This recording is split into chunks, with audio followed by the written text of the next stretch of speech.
Okay, welcome everybody. The Scrutiny Committee meeting is being conducted on a hybrid basis in accordance with the Local Government and Elections Wales Act 2021, which will operate alongside the Council's standing orders. The Council's standing orders and code of conduct will apply at all times during a virtual meeting in the same way as ordinary meetings, and members should conduct themselves accordingly. Can I remind members the meeting is being live streamed to the public, and can I ask those attending to keep your cameras on but mute your microphones when you are not speaking to ensure there is no unnecessary background noise. Can I also remind you to use the raise the hand facility to indicate to me when you wish to speak on a particular item. Please do not speak until I invite you to do so. Remember to unmute your microphone. A recorded version of this meeting will be uploaded for public viewing as soon as possible after the meeting. Welsh translation of the proceedings can be provided upon request. The images and sound recordings may also be used for training purposes within the Council. Okay. First item on the agenda is apologies for absence. We've got apologies for Chair from Councillor Bright, Councillor Perkins, Councillor Hood and Councillor Linton. Thanks, Neil. So from our side, two extra service away unfortunately this time, but we've got coverage for them. So we're not deliberately avoiding you for this. Would you just note the apologies, Yeah. Sure. Fantastic. Okay, item 2 on the agenda, any declarations of interest? We need to mention if SBF is discussed that I'm involved in 2 groups that are benefited from SBF. Thanks, Councillor Pym. Just one from me because I work in social housing in the city, so on the housing part, I'll just declare that a general interest. But there's not decision-making forum, so I don't anticipate any will need me to leave. And then item 3 on the agenda is service plan mid-year reviews for 25-26. So all 2 officers ready to present. The Canol member wants to do it. Yeah, by all means, yeah. Briefly kick off, thank you, Chair. Yeah, I just wanted to introduce the report really. So it's the infrastructure report, and I think just a few points that I'd like to raise really is we have delivered quite a lot of big projects this year that I think all of the highways infrastructure team need to be praised and thanked for really. We've delivered a lot in terms of the bus network, rolling out the bus shelters and the bus stops. A lot of work's been done on the city centre security, and changing the access requirements into the city, and that's a very big job. We've finished cleaning the Millennium Footbridge. We've rolled out a number of big active travel projects, such as the bridge over the canal. We've now got the Queensway crossing in place and working on the big platform crossing on Henry Farm Drive, just to name a few, and the Hill Mill Path that got resurfaced as well. And we've rolled out a big programme of carriageway resurfacing, and the street lights staying on at night, and all of that is an awful lot of work from this team that at the end of the day is being done alongside the day job. I think, Paul, you correct me if I'm wrong, but I think mostly or possibly hopefully all being delivered within the existing team of officers. So, I just thought now was a good time to really emphasise how much good work really is going on in this department. Thank you, and over to Paul. I'll let the officers present first, and then I'll definitely get it. Yeah, just to follow on from Councillor Howell's, it's really good to see some extra investment in a lot of these place-based infrastructure. From discussing the HAMP, there's a lot we need, so it's been really positive to see that. But yeah, there is a pressure on resources because you just imagine an extra an extra number of officers, even when stuff is tended out. It's actually the patrol work that takes the time. So that's really positive to see. Just a couple of other things to flag on the report. I'm sure we've all read through it, but perhaps not very high profile, but a lot of work has been done on exercise Pegasus, which won't get a lot of profile done beyond the background, but not a lot of officers. That's preparing us, helping us for, God forbid, another pandemic. That's done and dusted, but there's a lot of extra that the guys have to do. Again, great progress on fleet electrification. That's really helping us keep budgets down in vehicle maintenance. I think the only sort of negative in the indicators, carriageway defects one is a bit of a disappointment to see, but the team working on that. That's something that the services should say that's his priority for moving forward to his monitoring. So, Okay. yeah. Anything to add, Steve? No, pretty much it. You said, well, back, referring to the indicators, yeah, we have slipped slightly into anger on cadmium defect, which is the important defect. We're aware of it. We put measures in place to bring that back into the green on track by the end of the year. Fantastic. Yes, so Dr. Chair, I'd just like to, and I did mention this in the corridor, but I'd like to repeat it here.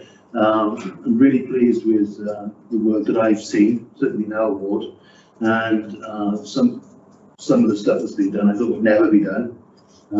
It's great that we've been able to see that work finally get done. We've been nagging for years, so really appreciate it. The other thing for the cabinet is you're on about changing the bus shelters. Several years ago there was a bee friendly initiative, and bus shelters were being put in with roofs with the bees would moss or whatever, wildflowers. Yeah. Is that still a policy, or do we not put bee-friendly shelters in anymore? It's currently, with the current tranche of bus shelter replacements, there isn't any plans to put any of the bee-friendly ones in there. There's nothing to say that in future investment perhaps we could. They're generally well received, and I really understood them, but generally they're well received. And because they look after themselves, see them look after themselves. So yeah, but at present there's no plans for any now. Councillor Pym? On bus shoulders, doesn't seem as prevalent as it has been over the years, but we've still seen a lot of the glass panes smashed. What's the comparison in price to replace the glass pane in a bus shower in comparison like a plastic perspex sheet? So how much does it cost roughly when somebody breaks that glass? What's the cost from Staffordshire Council to go and replace that?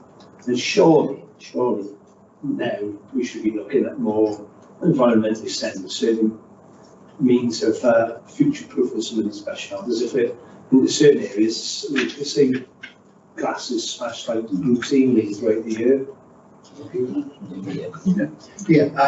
In the past we've experimented with other materials. What we found is they can opaque, the plastics or the resin type things, they can opaque in a short period of time from UV light. Yeah. Plus the kids tend to use lighters and melt them. So whilst yes, there's advantages there, the disadvantages are obviously quite clear to see. The glass we use is toughened, so it does take a fair bit of breaking, but you are right, we still do get some breakages. But as you quite rightly said, we don't seem to get any of the advantages that we did have. Just wondering long term if we are putting in bus shelters, should we be looking at the materials? We have been having that conversation. I've been having that conversation with officers. We are trialling a couple of perspex, notwithstanding the issues that has been raised, to see whether it does have those different costs. It is more expensive for sure as well, but we're going to trial a few as well. Because I suppose there's an argument that, you know, it might get a bit cloudy, but that's better than it not being there, possibly. Although I suppose if you can't see the bus coming, then it's not really doing its job either. So, so I suppose it's weighing it all up in a balance, isn't it? You know, and possibly it's a site-by-site situation, you know, what's most appropriate given the site that you're talking about. I suppose if we've got bus shelters that have experience on their own kind of vandalism, then maybe you make special examples for them that exactly. Need a different material. You definitely got hotspots saying, you think this is your fault.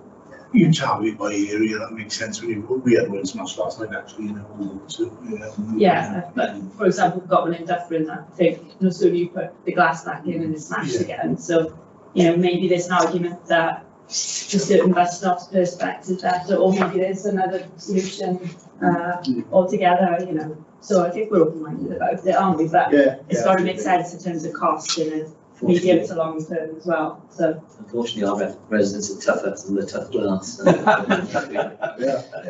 We have trialled using metal, sheet metal, the cutouts and things like that, but it became a little bit sort of enclosed and a bit sort of encouraged anti-social behaviour. Yeah. So it's a bit of a trade-off, really. Yeah. Okay. Councillor Cleverly? Thank you, Chair. There's a few items I wish to speak about. The first one is potholes. I know you've been addressing this so far across the city, but the main road into Newport from the motorway, Malpas Road, it's like riding on a Dodgems car. If you go from the Harlequin roundabout out towards the motorway, you're literally bouncing in your seat as you're riding along with all the potholes and the performance of where they've tried to fix it in the past and left all the, it's just unbelievable. And, and it's not good enough for the people of our city. The second item I wanted to raise is about the illegal parking, especially around the schools. We've got yellow lines and they're still parking on yellow lines, and I live in a small cul-de-sac by the Welsh school, Eiffelheil, and today now they're parked on both sides of the streets.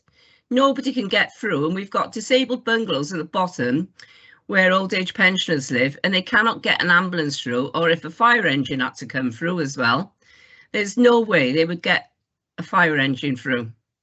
And just something needs to be done about it. And every time you email the parking enforcement team, I don't get a reply and they don't turn up. I did get them out last year and they turned up at 4:30. 4 of them got out the car and I went to speak to them about the parking. And the lady told me I needed to speak to my councillor. And I said, well, I am the councillor. Oh, she went.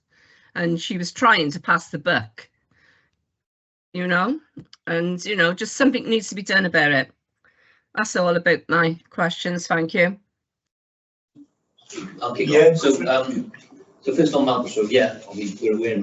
I drive that every single day, so I don't know whether that's why that been done. They're targeting me, but it is on the list of issues. It's a really complex road. It's not that they're purposely not dealing with the defects. Actually, Steve's clever enough to understand it. It's because it's on a concrete raft, and the concrete raft itself is damaged. So it looks like they keep repairing it, and it looks like, oh, that's just a terrible repair. The whole thing is floating.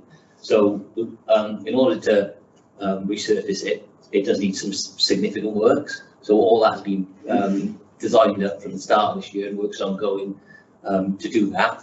But it's going to involve some pretty challenging closures for that. So we're trying to timetable that, and hoping to do that around the February, so at least get 1 week when the schools are, because obviously lots of school traffic generates on Malpas Road. So it's not a quick solution to solve it. In the meantime, there's been patches to try and minimise it, but that is part of the programme for this year. It's the most complex one of the roads we're doing, hence it's taken a bit longer to design, but it's always been on the programme, and hence you still do it from around about February. When you say this year, you mean this financial? This year, sorry. Oh, that's okay. I've got the council too long now. I just talk in financial years. Definitely getting done. Yeah. So I don't need to be misconstrued. That's fine. It's not been done over Christmas. It's just the complexity of that road means coming towards the back end of that particular tranche of resurfacing work. So. Did you want to come back on the second point first? Yeah, okay. And just on illegal parking around schools. So, it is challenging because within the parking enforcement team, obviously, we've got 52 schools, I think it is, and it's just very peak times. They do go around, so every morning we are at a school, but that doesn't help, because then people think, oh, I'm not going to be back now for another 3 months because there's so many schools. It's disappointing your experience with them, and I'll take that up with the team, so I'll deal with that particular issue. But it is challenging schools. So you see in the report, one of the pieces of work on the moving traffic offences, which is one of the methods of dealing with schools, because the problem you highlight is that you've got a short period of time, everyone just parks them and then moves. So it's like, well, it's almost impossible to deal with. So potentially getting the moving traffic offences, then you can look at streets around schools and put other restrictions in play. And realistically, I think that's the only way, or where I've seen success stories, because this isn't unique to Newport, happens, everyone's a growing problem. Where I've seen success stories, they've been around those moving traffic offences. But like I said, the other issue I think about traffic enforcement team. Yeah, I think that the point is that because we've been doing those school street trials, including at Everhyle. And yes, we had one last week. It was excellent. Yeah, but they can't graduate on easily from trials to any sort of permanent positions. So we pick up those, assuming we do, pick up those moving traffic offence powers, which is an ongoing piece of work and consideration in itself. So really, it's about getting the traffic enforcement officers there. As I'm out and about, to be fair, I do see them at a multitude of schools, at both ends of rush hour. But what isn't good enough is if you're emailing in and you're not getting a response. So I would say if that's the case, feel free also to forward it on to me. Take it up with officers as well. If you're getting that non-response, that shouldn't be the case. So. Lovely. Thank you very much. Thank you all. Thank you, Chair. Yeah, it was to do with the roads at the moment. I've experienced twice over the weekend issues with the old green roundabout. The markings on the road are completely gone and it's quite in pretty poor condition at the moment. So a lot of cars and buses stopping past where they should, and then that's impacting on the flow of traffic. Because of the stand-stop issues with the birds report at the moment, there's 1 month that we're going to be redeveloping the old green and then the next is off the table. Are we spending any money in that area at the moment, or are we just avoiding it, not knowing what's going to happen anytime soon? Either way, I was going to put a complaint in about the road markings and the condition of the road X's. We've already been discussing those lines, so particularly with Andrew Brooks can't be here today. But I understand, maybe you could correct me, Steve. I think he's going to sort something out in terms of the white lines. There was a bit of uncertainty, obviously, in terms of Old Green and delivery of Old Green, but the white lines need to be there either way. So we're going to find a way of making sure they go back. Yeah. The cost of the white line is quite small on the scale of things. So, and obviously we need to maintain them for safety anyway. So yes, they are to be done. The weather at the moment is not playing into our hands because obviously we can't leave them with plastic in the rain or wet surfaces, but they are. Has it been raining? But they are programmed to be done. Okay. You get me started on flooding. Two things on communication. The previous meeting a few months ago, I mentioned about the roadworks report to come out every Friday and the need for putting the ward in. That's now been done, and thanks for that. It took a while, but thanks for that. And I think it's really useful for councillors. Some months or some weeks we see there's 20, 30 or more roadworks going on, and having to go through every one line by line, it was a little bit tedious. Now we can go in and search by ward, so that's great. I see that it hasn't been done on the website though, so the PDF that we get as councillors is filtered, effectively, but what the public see is still as it was. I don't know if that's policy or whether it's an oversight. It's no good reason not to. I think it helps everybody. I can't think of a reason not to. As long as you know which ward you live in. The other day, and we decided that we could, but I can't remember. No, but shouldn't look at that. Yeah, if you could, just for closure. Yeah. It might be an oversight or there might be a valid reason. Yeah. The other thing on communication, and a specific example, on the 1st of December, an email was put out to myself and the fellow councillor about roadworks on the Mega Road, which were commencing the next day. And it was quite an intrusive roadworks on the Mega Road. It cut off the Underwood area.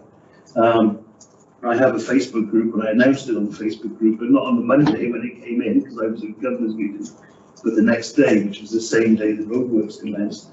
And it caused a lot of unnecessary feedback, attacking myself and my councillor colleague. saying, why didn't we put it up before? It's not good enough putting up notices the same day the roadworks happened. I have mentioned this back into the council, but I don't know, what is the policy on announcing roadworks? So in a way, why do you actually tell us if you're going to tell us at the last minute? We try and give 10 working days, 10 working days we can try, but as you know, we're on a bit of a deadline. We've got to spend money by the end of the year, so we are pushing Financial year, yeah. So we are pushing. No Christmas. Yeah, so we are pushing the programme, just slightly so as fast as possible. In this case, as you know, we've done quite a lot of work in our board, and I think the teams have produced good work and managed them really well. I think we all accept that we fell down on this one, and I know we've written to you explaining that. Got to accept it. We did fail a little bit on this one, but together with the fact that we've got a young team, they're learning, they're doing very well. But as I say, we dropped the ball on this one, and we put measures in place to make sure we don't do it again. Okay.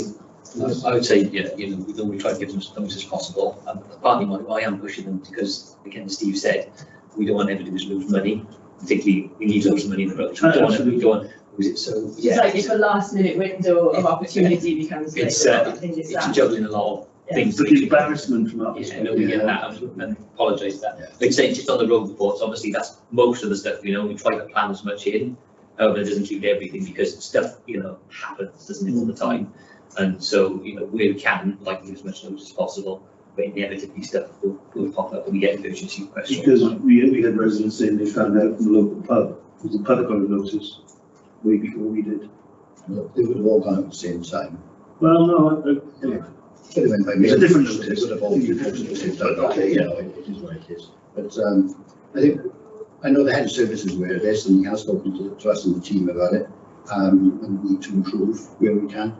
We're always going to get occasions where we push the time, but it's how we actually convey that message. It's good to know there's a policy of 10 days in place. Yeah, but that's where we can. That's what we aim for. But as Paul said, the programme doesn't always allow us, but we've got to max out at least a few days notice, and we accept them.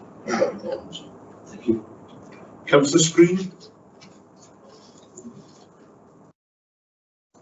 Thank you, Chair. No, my question was answered. It is related to Councillor Cleverly's question. So it's been answered, thanks. Okay, thank you. Councillor Pym. I mean, it's 3 different questions with different topics. It's okay. First of all, just an update on the lights on Newport Bridge at the moment. On the one side, they're completely out. They were flashing for a while on and off, and now they're completely off on the one side, which is a visibility issue, especially. And street lights, traffic lights or street lights? The bridge lights. They are street lights. Yeah. So, any idea what the issue is? I think it's a power distribution thing. There's issues with the power that goes through there. Yeah. So obviously we can deal with the lights bit, but it's depending on Western Power and whoever it is. National Grid. Yeah. But you're aware.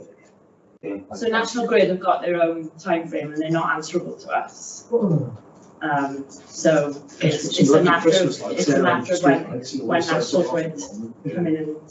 Which I think I'd probably consider that be quite critical really, because as you know, we have a lot of issues this time of year with which people gambling off it. Yeah, National Grid will prioritise domestic supply first, don't they? And we do you won't think it, we do a lot of chasing on this sort of stuff. It's not just that. Okay.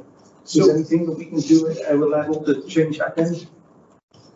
In terms of kind of these national utility companies, if they're not going to listen to us, can we push it? I think we have done some work to try and find contacts, some individual contacts, and it felt like we had made a bit of progress, but I'm not sure that was a little while ago. It'll just come down to prioritisation. They're a regulated statutory undertaker, aren't they? So domestic supply always trumps street lighting, and so if they have a domestic supply, they'll just say they'll get to it. We've had quite a lot to in and fro in.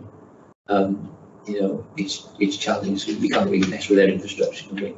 No, it's just a shame this time of year. Half the bridges in the dark. So and like I said, it's a busy time of year where people walk into it, and plus where Rodney Parade is not a lot of traffic, as you know, with the sports matches. So yeah, you know, the bridge looks fantastic, Millennium Footbridge.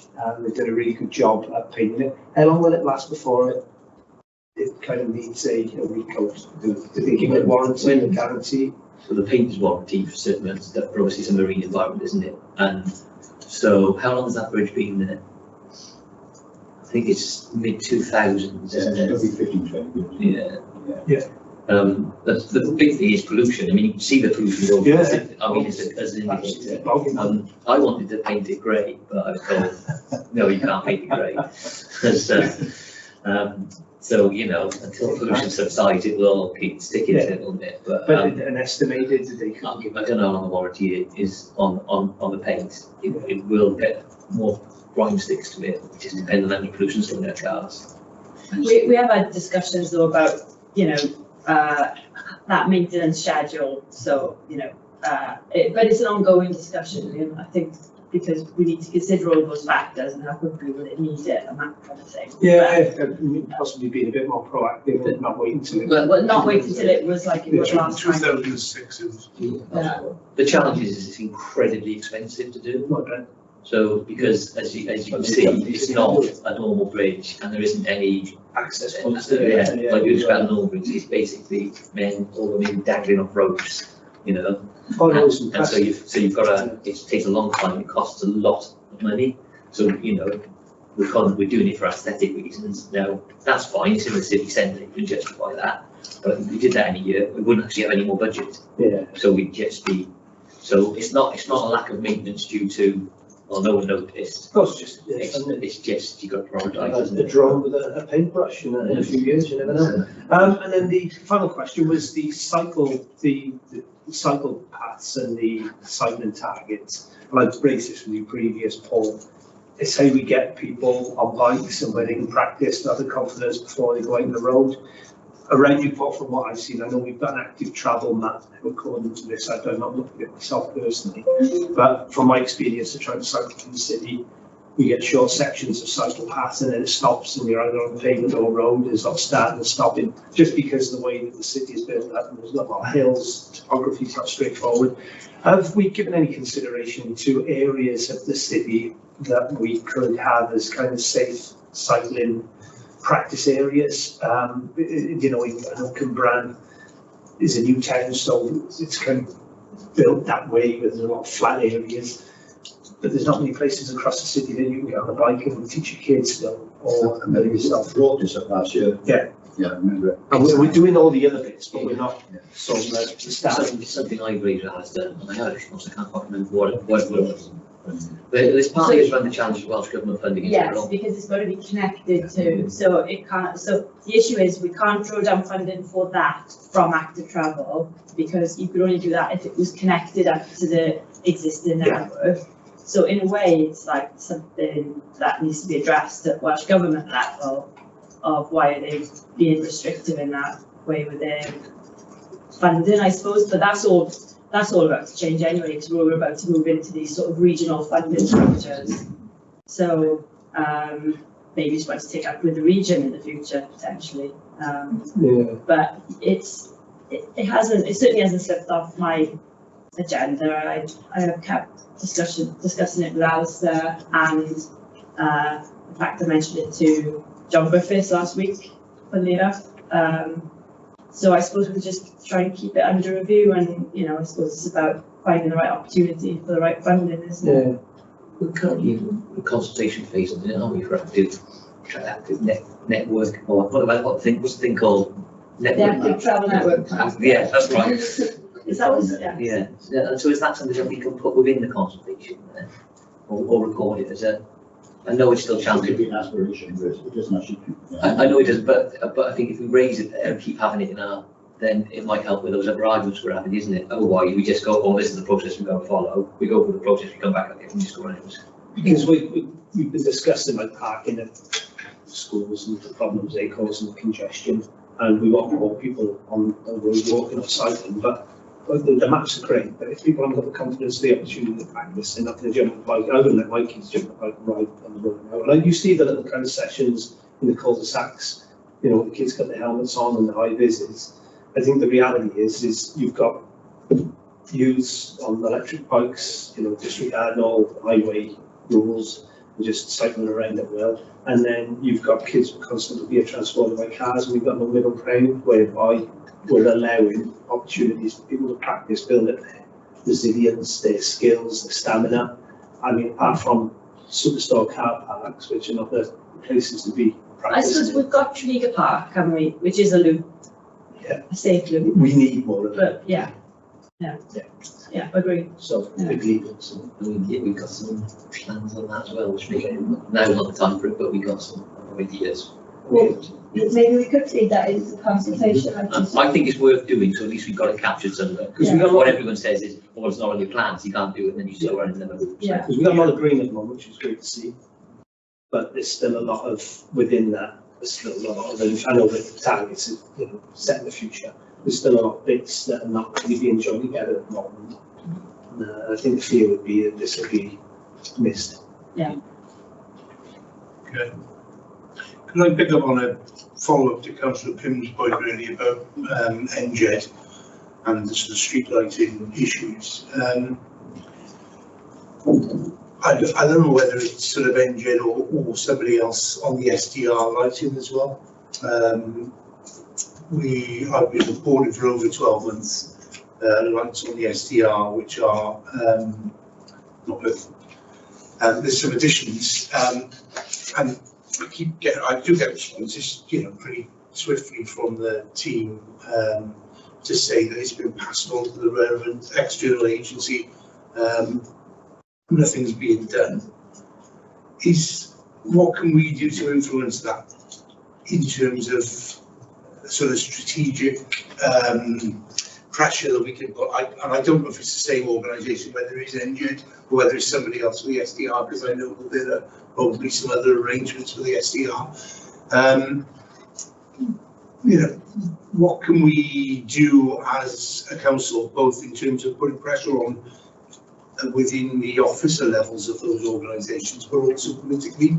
So, what can we be doing to talk to our assembly members or our MPs in terms of looking at improving the national picture for responses, if it's NGED or if it's other agencies? So I don't know the specific issue, but if it, in essence, if it's an actual fixture or filament, that's usually done pretty quick. If it's not, on most probably, the core electricity supply. It is a complex arrangement now because it's through Morgan Vinci, and then Morgan Vinci will have some with.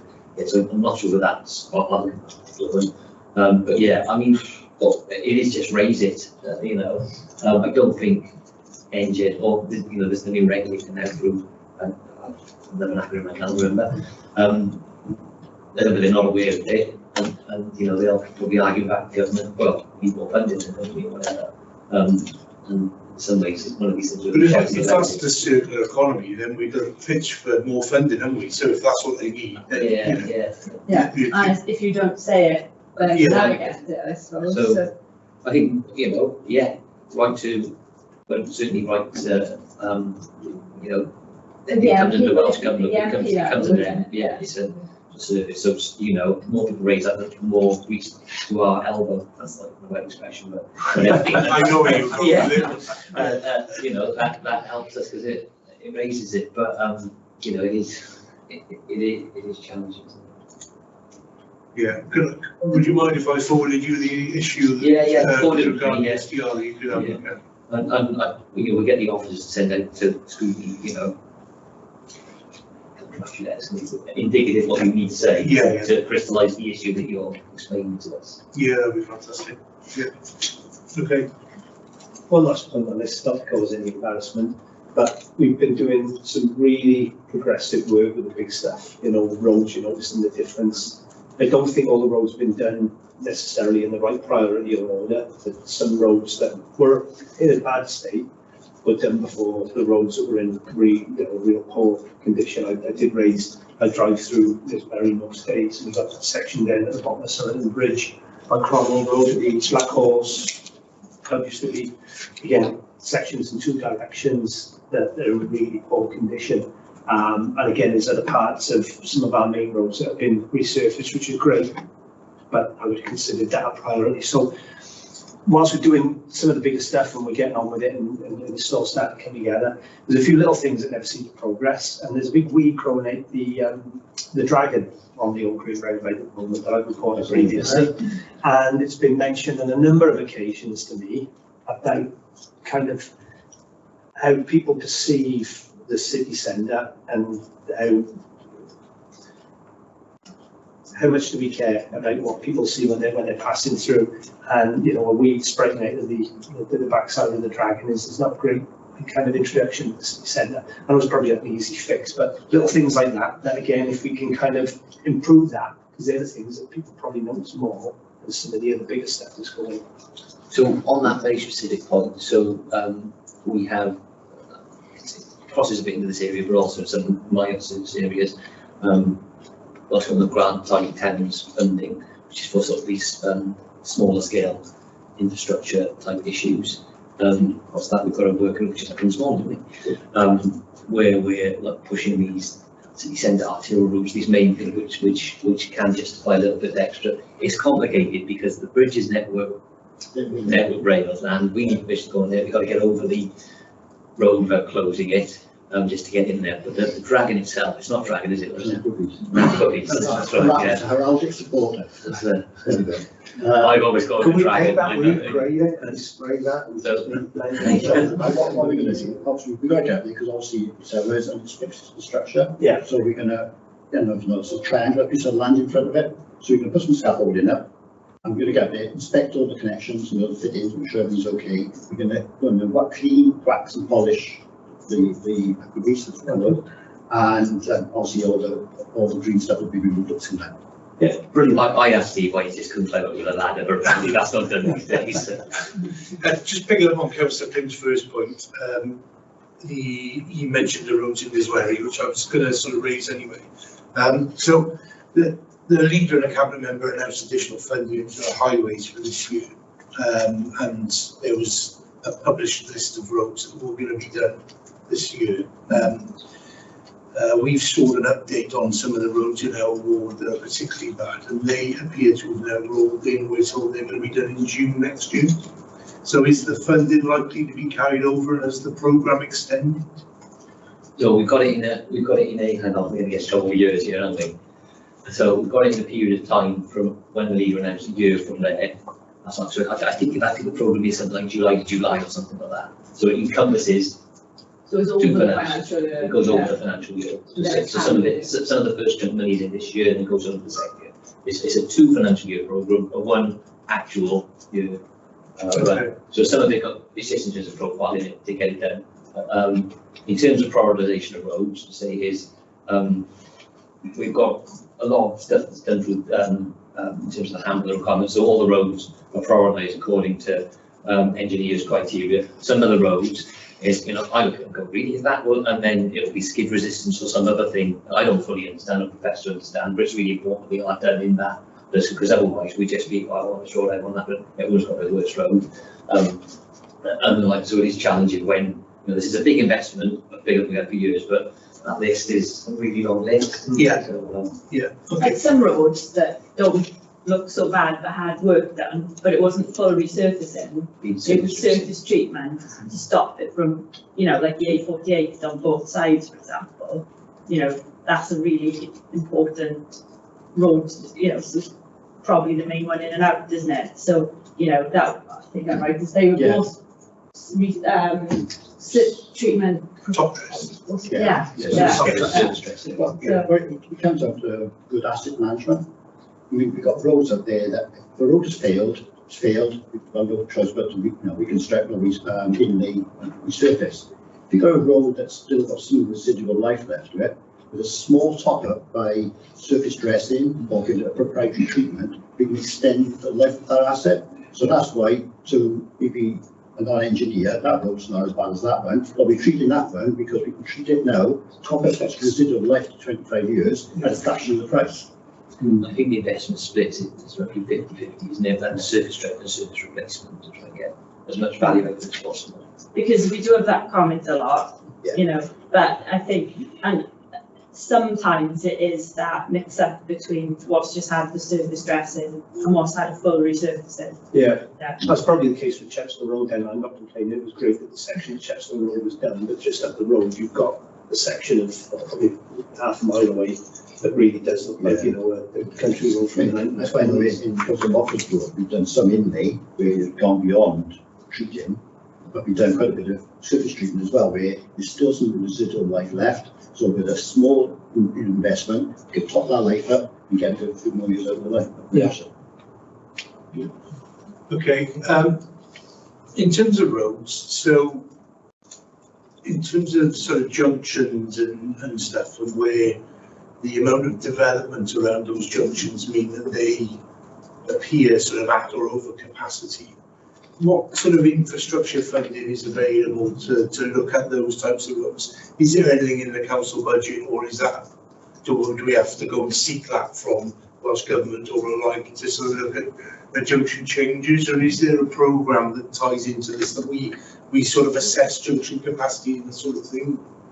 You talk the traffic light infrastructure or No, I mean, Is that the sheer volume of traffic? sheer volume of traffic. So I know that it often comes up at planning when this is not the example I was thinking, but it's an easy example. So the road that's outside Robert Price Builders there, and that junction that sort of does Corporation Road and the SDR and everything. When they looked at the development of the ore works and the change in the ore works development, the sort of highways response to planning was that junction is at capacity, right? So then in terms of sort of new development, can the road take it, or would it require? So is the only option to upgrade that as a result of new development by Section 106 funding? Or is there something else that we would look at to kind of look at that? the usual, isn't it? Is it at the planning stage it will come up with but that doesn't necessarily. So the highways may obviously, it's a regulated process, isn't it? So highways may make their view known. But obviously planning will be considering that whole range of things, you know, from the community, and they may say, well, actually, highways aren't happy with that, but overall, tough luck. You know, which I get, but is there a programme of you then reviewing that capacity and doing something to improve the junction? Sometimes there is no improvement made, so that's the measures that we can introduce to improve it. There's not a lot we can do. But I suppose we can pick up issues, can't we, and then have a sort of consultation process, and then if there's a solution that presents itself, which there isn't always, but if there is, then you can take that as a scheme up to the Welsh Government or region. The region, yeah. But you'd have to actually have a solution to it, I suppose. Our preference would be to do it through a plan. The alternative, as Councillor say, would be the old local transport network type grant, and those few and far between now into the region. It's unlikely, isn't it? So we've got a particular road where it's not one development that has impacted it, it's a series of developments that have brought the traffic on that junction just to have a standstill for significant parts of the day. And the school has reopened the rear entrance to the school, which affects that junction, and as a result, it's chaos. And what I'm trying to get to is there a way that we can sort of review that? I don't know whether we could do a road safety audit and have a look at it. Is there any monitoring? Like years ago, the council would monitor traffic levels on particular roads, and you would see the sort of the rubbers that go across the road that will pick up the number of traffic going through, or whether is that sort of all stopped now? Is there no sort of? We do undertake surveys, also on speed, but yeah, we do collect multiple pins, so we collect all the different types of vehicles, you know, so that does, it's got to be a reason for us to do it, not just something we do routinely on all roads. Okay. It's a cost. So capacity isn't something that we sort of think about at all. I think it's just challenging to deal with capacity. I mean, if on that specific issue you want to send it to us, and I can see if there's anything that can be picked up, but that tends to become one of the problems of the growth of car usage and development going in, and then it's like, well, what are the options? And sometimes they're very difficult at the moment, other than try and reduce them. Well, sometimes one-way streets and things help, don't they? Because they divert people in the right direction. And Yeah, of course, yeah.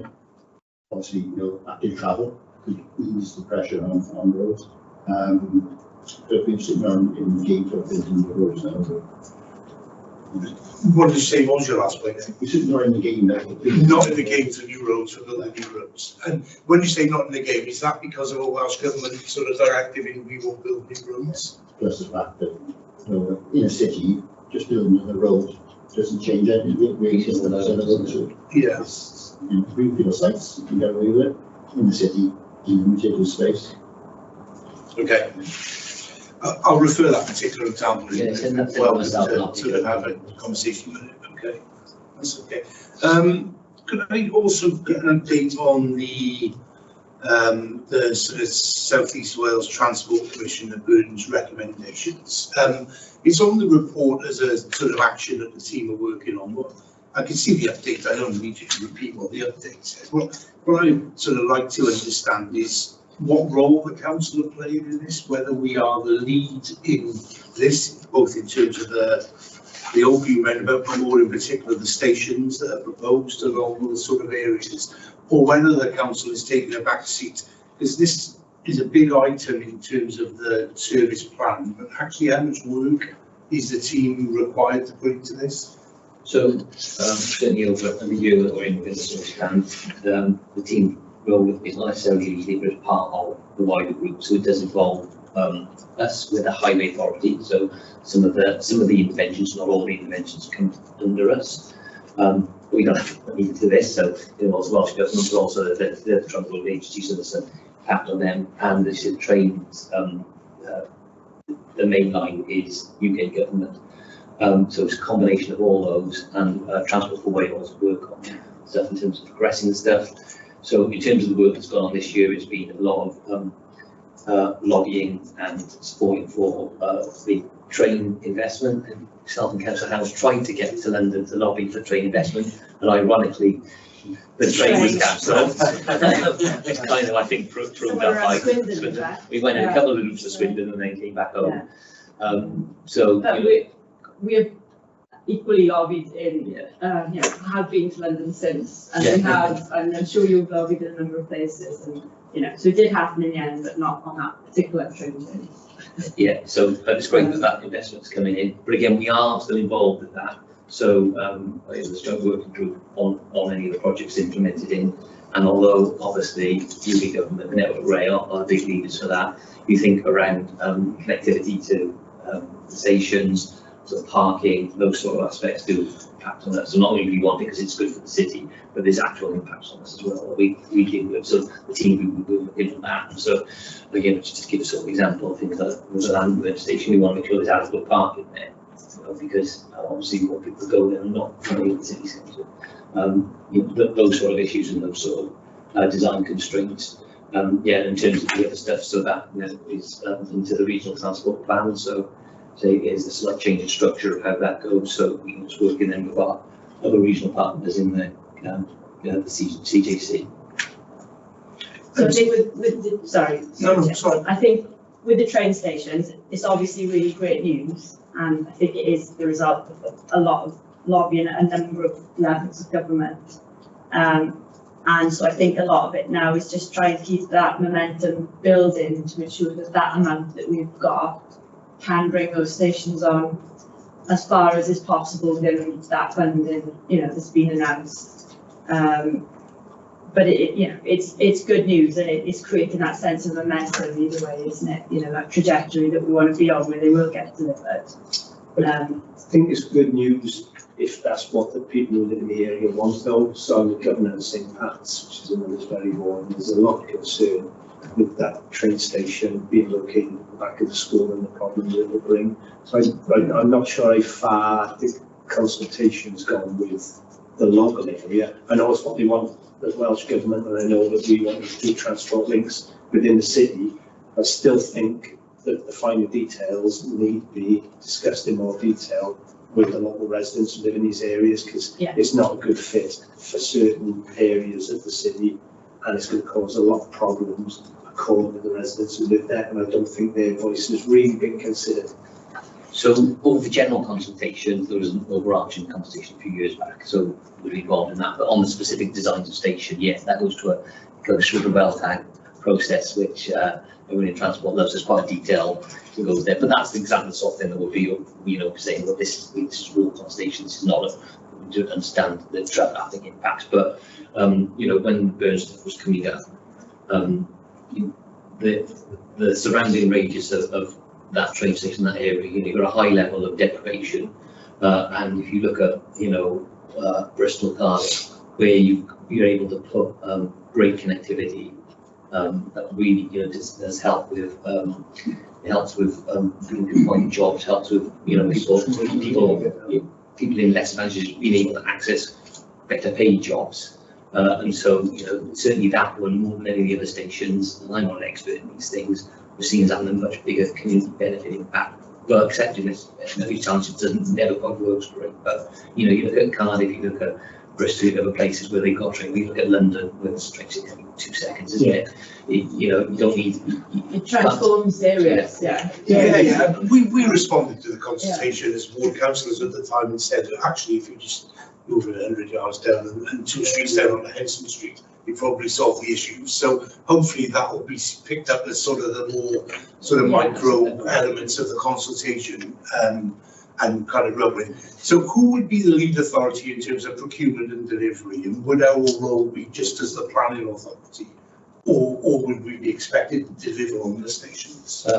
So on the stations, the joint between UK Government and Transport for Wales, I think there's still discussions on who operates the train station itself.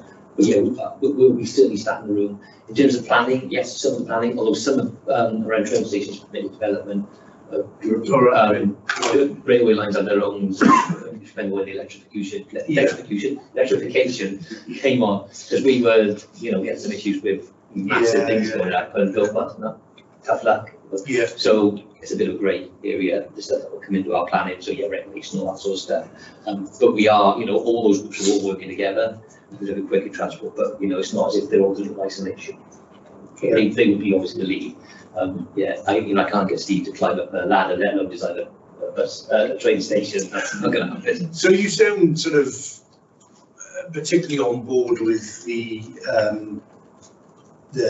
Burns Commission report around the stations. What about the old green roundabout? I mean, the leader's response at council to a specific question on it was he needs to see a bit more data to understand it. There's been a fair bit of public criticism of it, I think it's fair to say, across Newport, as to whether it's needed, whether it's the right thing to do, and whether it's a waste of money. So where are we in terms of our stance on whether that particular item is the right thing to do? So I think, you know, past studies have said, and I appreciate this isn't public, necessarily reflected public opinion, or maybe it is. I don't think that necessarily the consultation fully flushed that out, but that it's going to improve the flow of traffic. Otherwise, it wouldn't be one of the Burns recommendations in terms of trying to get the traffic off the M4. But I think the key thing that we are trying to convey to the region is that the value of green is as part of that wider Burns package. And, you know, I think to really see the benefit of taking the traffic off the M4, we would like to see the whole project delivered. So I think that's the key thing that we've been trying to convey to the Welsh Government and to the region when it comes to green, because it will have a lot of other benefits. It's going to deliver modal change. It's going to open up the area around the castle. It's going to give us a chance to sort of safeguard the whole area of the subway and some of the issues presented by the subway area. So it's going to come with a lot of benefits as well. But you know, I think we also do need to, and we are having ongoing discussions with the likes of Newport Bus to make sure that they're comfortable, if it does come online, that they're comfortable with the way it's going to be brought forward, really. Yeah, go on. Yeah, I'm just picking up on what the chair and obviously the leader said about the data. It should really be data driven. And is it the case that since the leader made that comment that more data has been made available, more studies, more, because the feeling is, I suppose, that it isn't going to make a huge positive difference, but we need the data to prove that. And we also need to consider, as part of this, the impact on the transition. Because a lot of the businesses in Newport will really struggle if the access is temporarily denied to the city. Yeah, so I think you're right. I think there's obviously been a feeling from some residents, which doesn't mean that there isn't an equal and opposite feeling from other residents who might not be so vocal about it. But as I understand it, Transport for Wales is working on this on an ongoing basis, and there are ongoing discussions with stakeholders. So, those sort of details about how exactly the project will be delivered is ongoing. It's still being finalised, and the sort of finer details are still being worked out as to the best way that Old Green would be delivered. Isn't that those putting the cart before the horse? Shouldn't, rather than get to this stage, shouldn't all the analysis be done as a project before you even say it's viable or conceivable to do it? Yeah, so when all the Burn's work was done, it was all, is it called South East Wales Transport Model? Yeah. So all the interventions that fed into a big transport model, that maps it. The stuff that comes out of it is that we need to hop all bits together to work together. I think the challenge is when I think people talk about the M4, the issues there is everyone just thinks, well, can we just build more roads? And is the key thing in the city is constrained, and there's more houses being built. Is you could never rebuild roads. The problem you've got to do is you've got to at some stage jump to that modal shift. Which big cities have done, but they mainly do it after it goes to gridlock, don't they? And that's the challenge, isn't it? How do you get to that? How do you free up the space for all that? Hopefully, just one of the, at least literally the cog in the, like we need the rest of it done as well. So just to push on this one, but also I've got a good answer. Is there modelling data available that shows that the new Old Green would be more efficient than what we have at the moment in terms of the traffic flow, and it's also introducing better pedestrian flow? But looking at it naively, I'm not an engineer, but I think a lot of people would appreciate more data so that they can actually come to rather than just a gut feeling and say, well, yeah, it makes sense because that's what the data shows. Yeah, so the original stuff is all fed through this model, and that's what informs the whole lot, but they all interact with one another rather than be just one. So I know that they update that model, so they revise that and constantly update it, but it is showing you need more modal shift, you need to move people off the roads and stuff like that. And so does it, you've got to encourage them. The simple model is the traffic's going to increase, not decrease. That Green Cross is a high density area. Is it more efficient to have a traffic light system than a roundabout system? That's the fundamental question, isn't it, in terms of traffic? It's got a traffic light system, isn't it?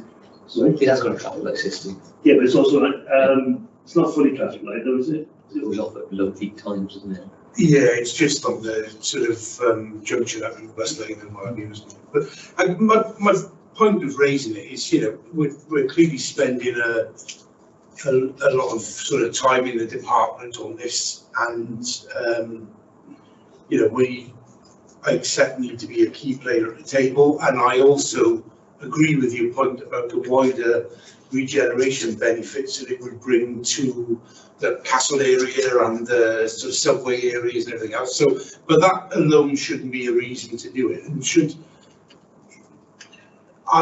I'm worried that we just go along for the ride, if you like. And I don't mean that flippant, but we're on the train here, and we're kind of chucking some things in, right? I am. That we're kind of running with this and just accepting a recommendation. We'll get to a point in, sometime next year or whenever it will be, where it's like, yes, this is, without actually seeing that data the leader said he wanted to see, to make sure that this was going to be the right thing for Newport. And should we not just be actually campaigning with Welsh Government to say we want to see an M4 relief road, which we know is the answer to this because the data tells us that was the answer. And that's ultimately what the Transport Commission said, that the answer is to do it, and there was a recommendation to do it. Unfortunately, that was decided by the Welsh Government, and they were going to take the recommendation and wanted to look for solutions. But should we as a council be a bit bolder and say, actually, we haven't seen the data to say that this is going to be right for the city, so therefore the data currently tells us the relief road is the right thing to do, and we need to be bolder and say, let's get on with doing what everybody in the city and the wider economic region wants. And my final point, sorry, is what role is the Cardiff Capital Region playing in all of this when there's a huge impact for the CCR generally? Well, I think on the relief road point, I think it's the order of cost is enormous, isn't it? And you know, even if we were to take that as the political position, realistically, would that ever get delivered? And are we wanting to improve our situation realistically in the meantime, and actually try and find things that are within a cost envelope that can go some way to solving the issues on the M4? And I think that realistically, that's probably the direction that we need to go. And the Burns Commission recommendations are our best current way of doing that within a funding envelope that we hope is more realistically going to be made available to us. So, you know, I think that's probably the consideration that has to be weighed up in that. So it's settled for second best. That's ultimately what he's saying, because the funding was there for the refund, wasn't it? It was approved, it was agreed, but it was decided it wasn't, you know, environmentally. I don't think the money was there. The money was there. It was UK government.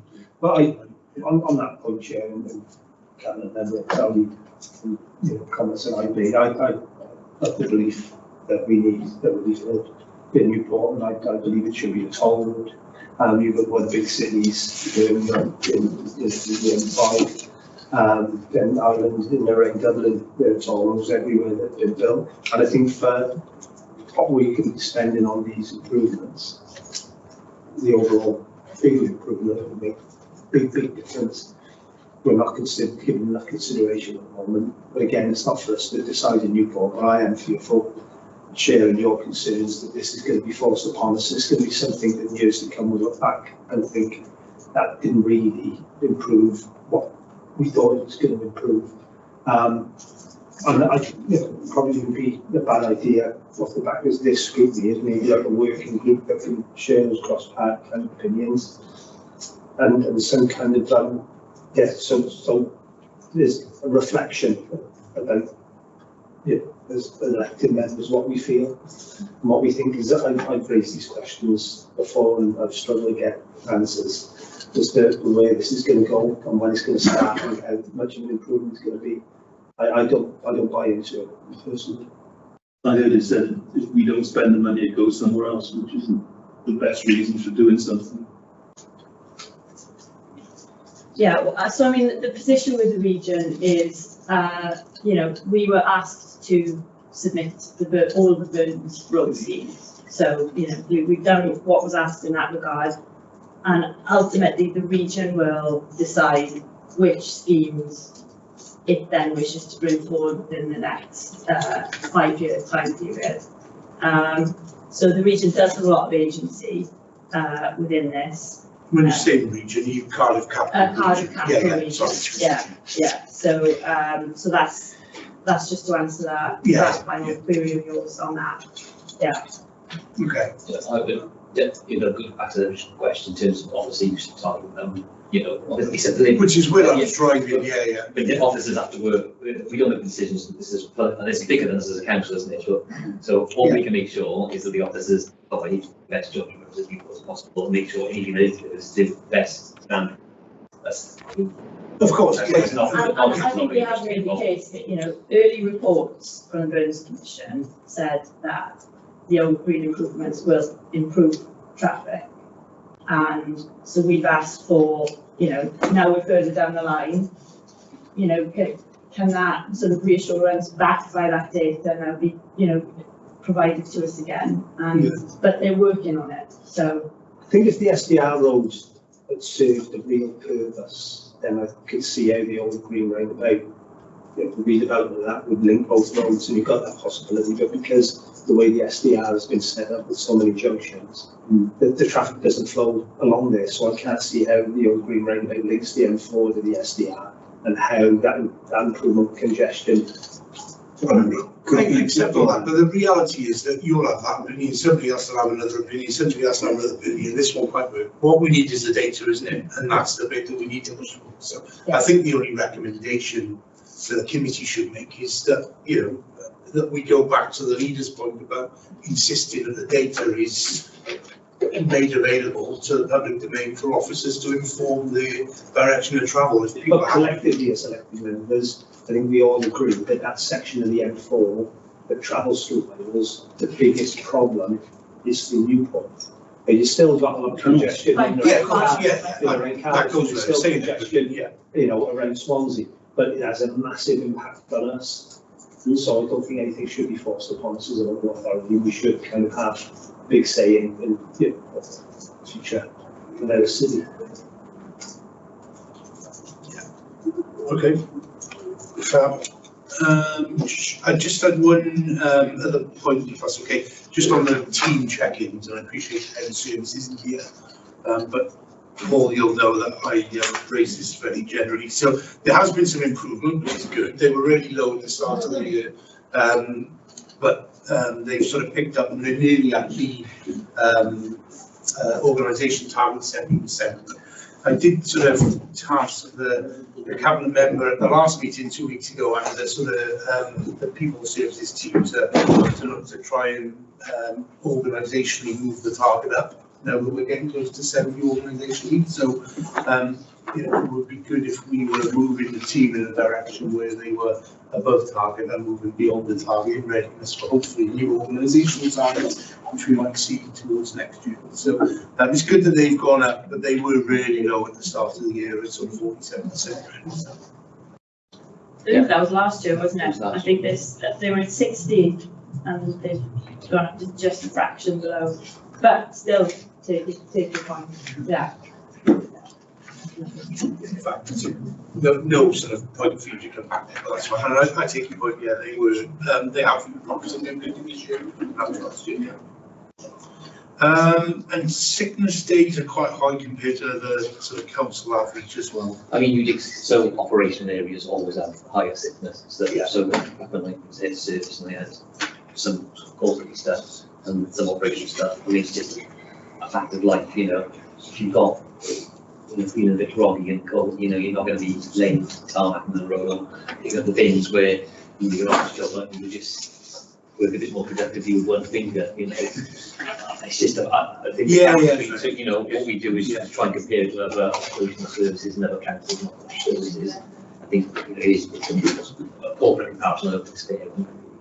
So is that data available internally? Do you look at sort of what that service area looks like in comparison to similar sized authorities? We've done that on a hand-off basis, and this year we're part of ABSI network, so we've just done a whole filling in of those so we can compare them across. I think it's about 70 or 80 other councils that we commit to give us an indication. But also we do it informally at the heads of service have regional meetings and stuff. But we're trying to get a bit more formality with that. I would welcome sort of seeing where we benchmark against the particular local authorities towards the end of the year if the committee are happy to receive that information. Yeah. Find out where that's coming in, because it's coming in all via Tracy's area, but yeah, we can figure out Tracy anyway. We've got our review. Okay. Any other questions on infrastructure? Thank you. It was a really interesting and open conversation. Really good. A lot of progress. We just need to wrap up the recommendations. One day free to go. What we got for us to do? So we've got Councillor the Craffu's comments. Then the officers reviewing trend and parking enforcement around schools as the people parking on the yellow lines. Councillor Mogford praising the work completed within the ward and noting that most long-standing requests have been done. Also about your comment about filtering for roads on the roadworks. On the website. On the website, yes, and asked if the information can be made available to the public on the website. The comment that you made, Councillor Montford, about announcing major roadworks in advance. Yes. Councillor Pym's comment requested us considering establishing safe cycling practice areas within the city and the opportunities to improve the active travel network. Feedback into a consultation. You mentioned something, Chair, about the SDR. That's wondering how you'd like me to word that. I'll forward. That's a specific operational one. Yeah. Then look at that. It was an operational one, but we did talk about whether we would sort of write a sort of NGED or alike and express our concerns about prioritising that. So maybe put that as the service area to send you a note on how that works and what issues. I suppose it's having that conversation with them as well. With them as well. But if we can provide them with that information, rather than I think a note would be very useful. Yeah, a note on the complexities of it, and then we can then form a letter based on that. Is that following on from, like I said, mentioned about key infrastructure when we got power outages? Yeah, that's exactly what it was. Yeah. And also, Chair, your comment about the check-ins, we can note that for Tracy and the performance team, see if we can improve that for all the service areas. Yeah. Sickness. From that, was it? Sickness, yeah. And the other thing then, I think the committee were recommending that, you know, the service area uses the data to inform the decisions about the direction of travel on the Business Commission stuff. You just I've got weed dragon written down, which I think I've asked the weed in the dragon. Yeah, that's in trade. I think that's what everyone in your book was that everything? What's that? That was everything? Yeah. I think. Anybody else online? Any other recommendations? None from me, Chair. Thank you. No, Chair. Okay, brilliant. Thanks for your time, guys. Much appreciated.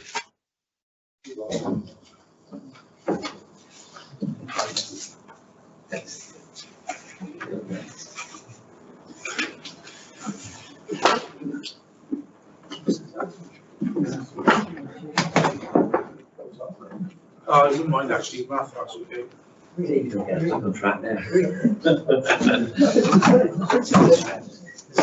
They might be behind you, so you know, as well.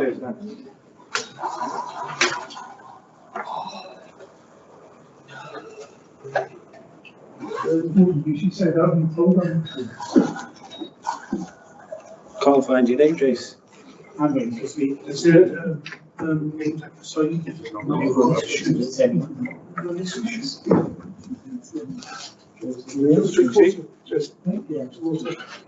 Sorry, short small touch.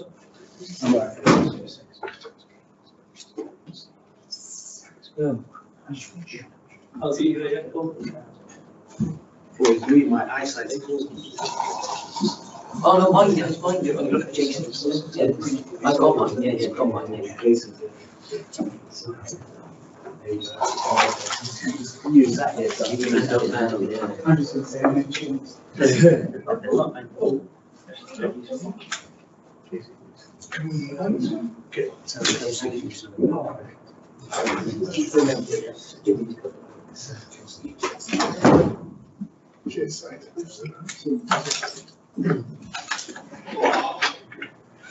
Councillor Gibbons, they're just going to get name badge for you then. So.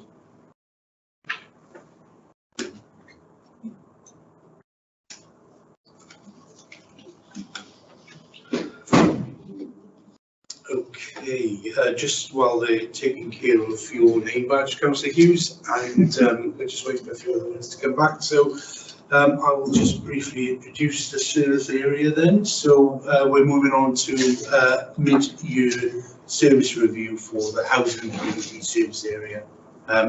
We've got a cabinet member that covers the housing part of the service and the cabinet member because the community is part of the service area. I don't propose to sort of invite you both to sort of give an opening gambit because you cross over, so I'll pass over to Paul and David, but feel free to pitch in with the debate as we go along as required, and questions and all the rest. I'll do a brief intro if that's okay, Chair. Okay, yeah, if you could make it brief, that'd be great. Thanks, yeah. Just want to touch on the broader issues around housing and homelessness, Chair.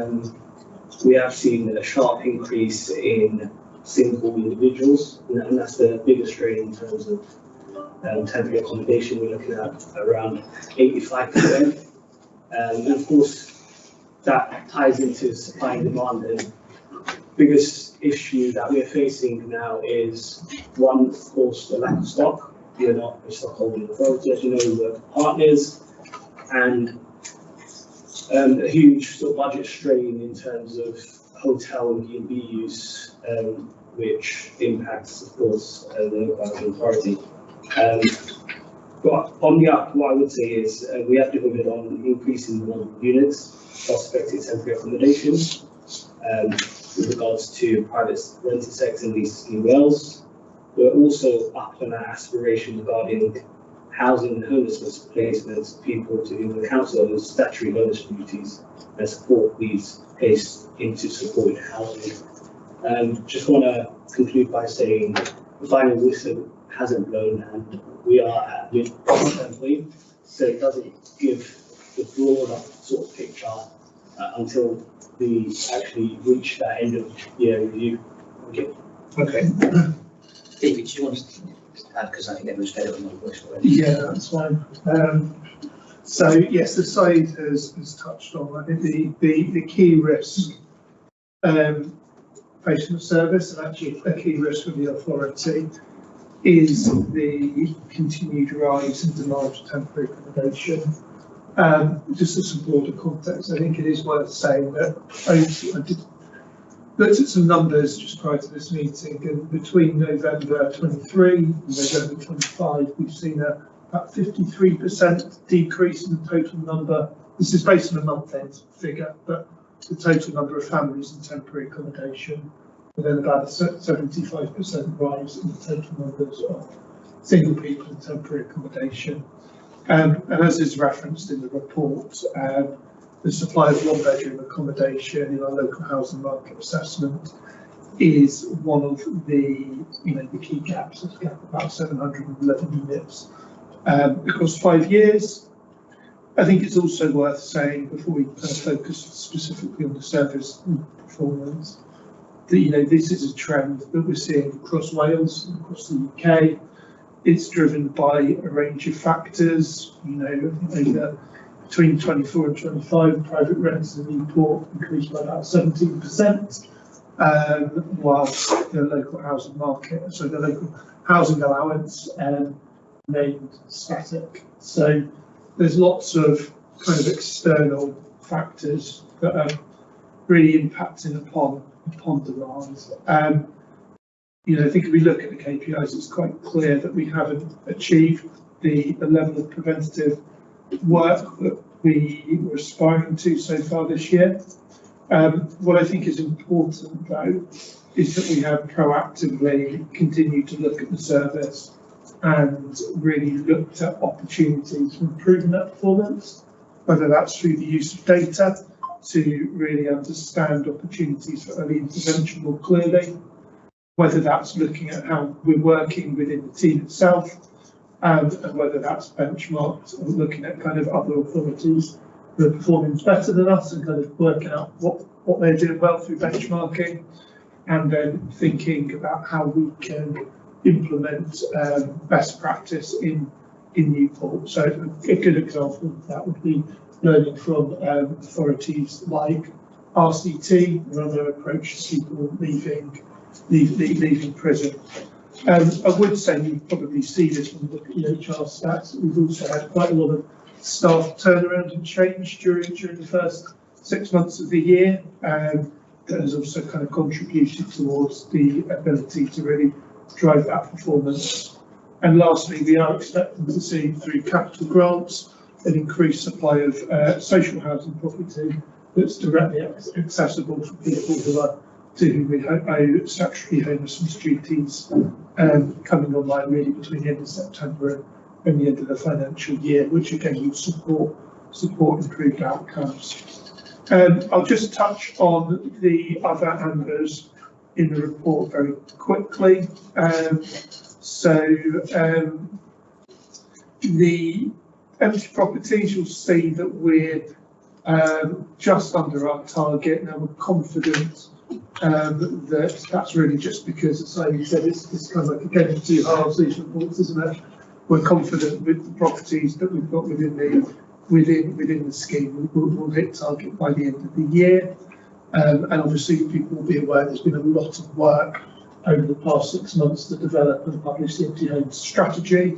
And I think what that will help us with next year is to really kind of get a wider KPI to fully capture our work. This is a Welsh Government indicator focused very much on private residential properties, and I think next year we'll have a wider target that will kind of more clearly describe the work going on there.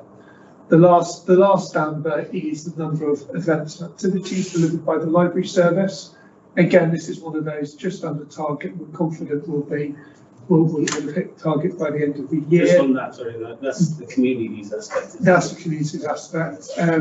I think the thing that really does offset that though is, it was really clear with the team that we really needed to focus on the summer reading challenge over the summer because of the transformational impact that programme can have on children. Maintaining their literacy. You'll see that actually the total number of attendees we've reached has been huge. We've actually, because of the summer reading challenge, exceeded our annual target, and we were in 44 schools over the summer compared to only 4 in 24 to 25. So that's a very brief overview of the reds and ambers. I think there's been some other areas of really good performance, particularly around the environmental health team. We've touched on the attendance at library events, and what we'll see at the end of the year is progress on some of the service improvement initiatives that I've mentioned. But we'll also see the community libraries strategy published, and I think we'll see some quite exciting developments around our sustainable food strategy, delivering some sustainable food grants, another area of service we often don't touch upon, but will deliver really meaningful impact to some of our most marginalised citizens.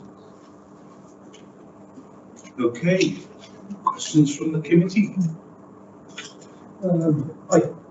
I raised earlier, Chair, just also an obvious reflection, but at the same time it is the number of rough sleepers noticed decline across the past year, this winter so far. Visibly not as many people sleeping rough, which I know is not a true reflection of homelessness, but it is an indicator as to what's going on in the city. There's still a few areas in the Reading city centre, some of the big advertising boardings in the Reading and the bridges where you can still see people coming and going most days, and you're seeing, seasonal beggars return to certain supermarkets, same faces year after year. But in general, the picture this year compared to last year does seem a whole lot better. But we're still experiencing a lot of stress with temporary accommodation for single meals. And that seems to be something that, again, we're going to have to divert, or we're going to have to find additional funding to cope with, because at the moment we've just not got places for them to go. Clara's Place, one section of it seems to improve with the closing of the public accommodation there.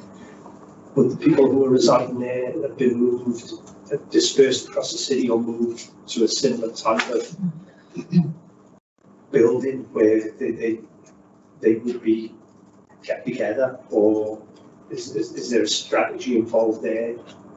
So, firstly, yeah, the number of rough people sleeping rough has reduced, and I think we've gotten, I think as a direct consequence of that is actually the increase in people in temporary accommodation. I want to say well done, It's a But different again, I challenge. don't know No. if it's really what we've solved one issue, but we've created another one as a result. So well done if our efforts, your efforts, has reduced the number of rough sleepers visible.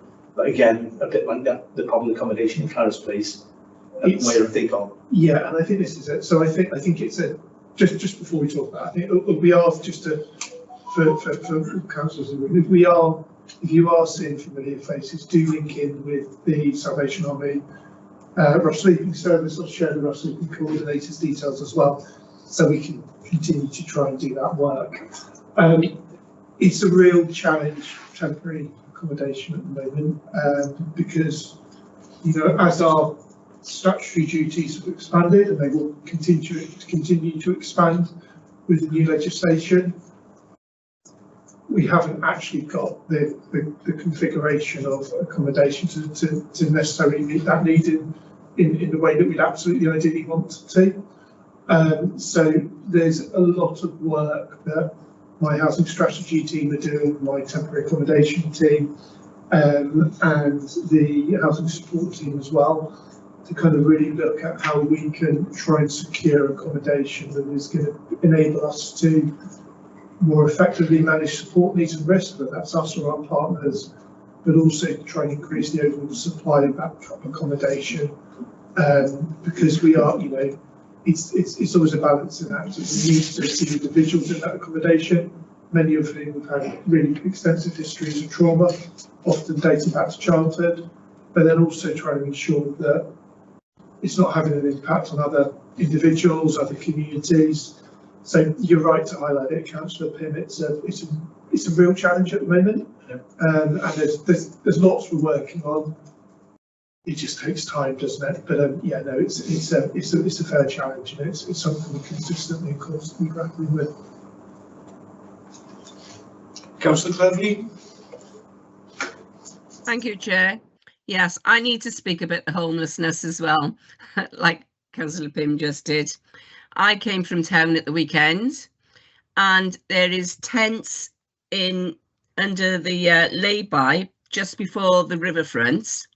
And as I left town yesterday, coming along Malpas Road from the Harlequin roundabout, no, going towards the Harlequin roundabout, sorry, the trees on the left-hand side, there is now a makeshift shelter there where they had one before. Remember they set it on fire, was it last year? Well, there's now a new one there. And a few weeks ago, we had 2 homeless guys sleeping rough in the Bettis shopping centre. And I emailed the rough sleeping team, which they did. And they were there for a couple of weeks, and I was giving them food from the food bank, and people were giving them food as well. And then I went up to the food bank one Friday morning, and all of a sudden they were gone. And I spoke to the cleaner in the shopping centre, and he said he just turned up one moment and they were gone. So whether they're rough sleeping now or they've managed to get into somewhere, I've no idea. So I just thought I ought to mention that about it. You know, thank you. Thanks, Councillor Cleverly. And absolutely, it's the right thing to do to link people into the services. It can be really complex, you know. Sometimes people, because of the trauma they've got, might want to engage with services. In some cases, actually, won't have a duty to them. Their duty might lie elsewhere. So obviously, can't comment on individual cases, but absolutely the right thing to refer into services so that we can try and get support out there and enable people to move on from sleeping on the street. Just want to say those answers cleverly. We have made a note of it, so I'll be reading that the rough sleeping team. Yes, and this meeting. That's okay. And well done to all the team as well, because it is really difficult at the moment. I had one grandmother ring me up the other week, and her grandson was in Welland Circle, is it? So Welland Crescent in it's like a halfway house from St Cadoc's, and I couldn't help her. She thought I could, you know, magic up a place for him to stay, but sadly that's not the case. I had to refer her to the housing services in the library, you know, and with mental health, you would think they would be able to, you know, put him in a hostel somewhere or whatever. But I think there was problems there because he was from outside the area. He wasn't from Newport originally, so, and that was probably the problem. Thank. Again, Chair, I'm not sure if I'm allowed to raise this, but I've only been on planning for a short period of time, but noticed that there's been a lot more applications for HMOs within our own board. I'm just wondering, across the city, is there a correlation between single male temporary accommodation and the number of HMO applications that are being submitted at the moment? Are they completely two separate entities, or is there a link between that type of accommodation and the problems that we're experiencing? Yeah. Just on that, I think it's a very good question, Councillor Pym. Broadly speaking, I haven't looked at the figures. What I can tell you is HMOs tend to be cheaper accommodation. So I would say they do attract single individuals, and that's of course to reduce the pressures of, you know, that we're currently facing to the local authorities and the huge strain when it comes to single people accommodation, particularly temporary accommodation. I think what we need to tackle is the narrative out there and the stigma around single individuals, which is an education piece, I would say. Not all HMOs are bad. However, there are rogue landlords out there that exploit, you know, tenants that we need to grapple with and tackle with full force of the law, really. So it is a very good, It's a supply and demand issue. Of course it is. Of course it is. People have got rooms available with accommodation, and they know from speaking to other people that there's finance available if you go down that route. Then a landlord's looking to transfer their properties in HMOs from what would be normally flats, so they can get more people in the properties to maximise profit.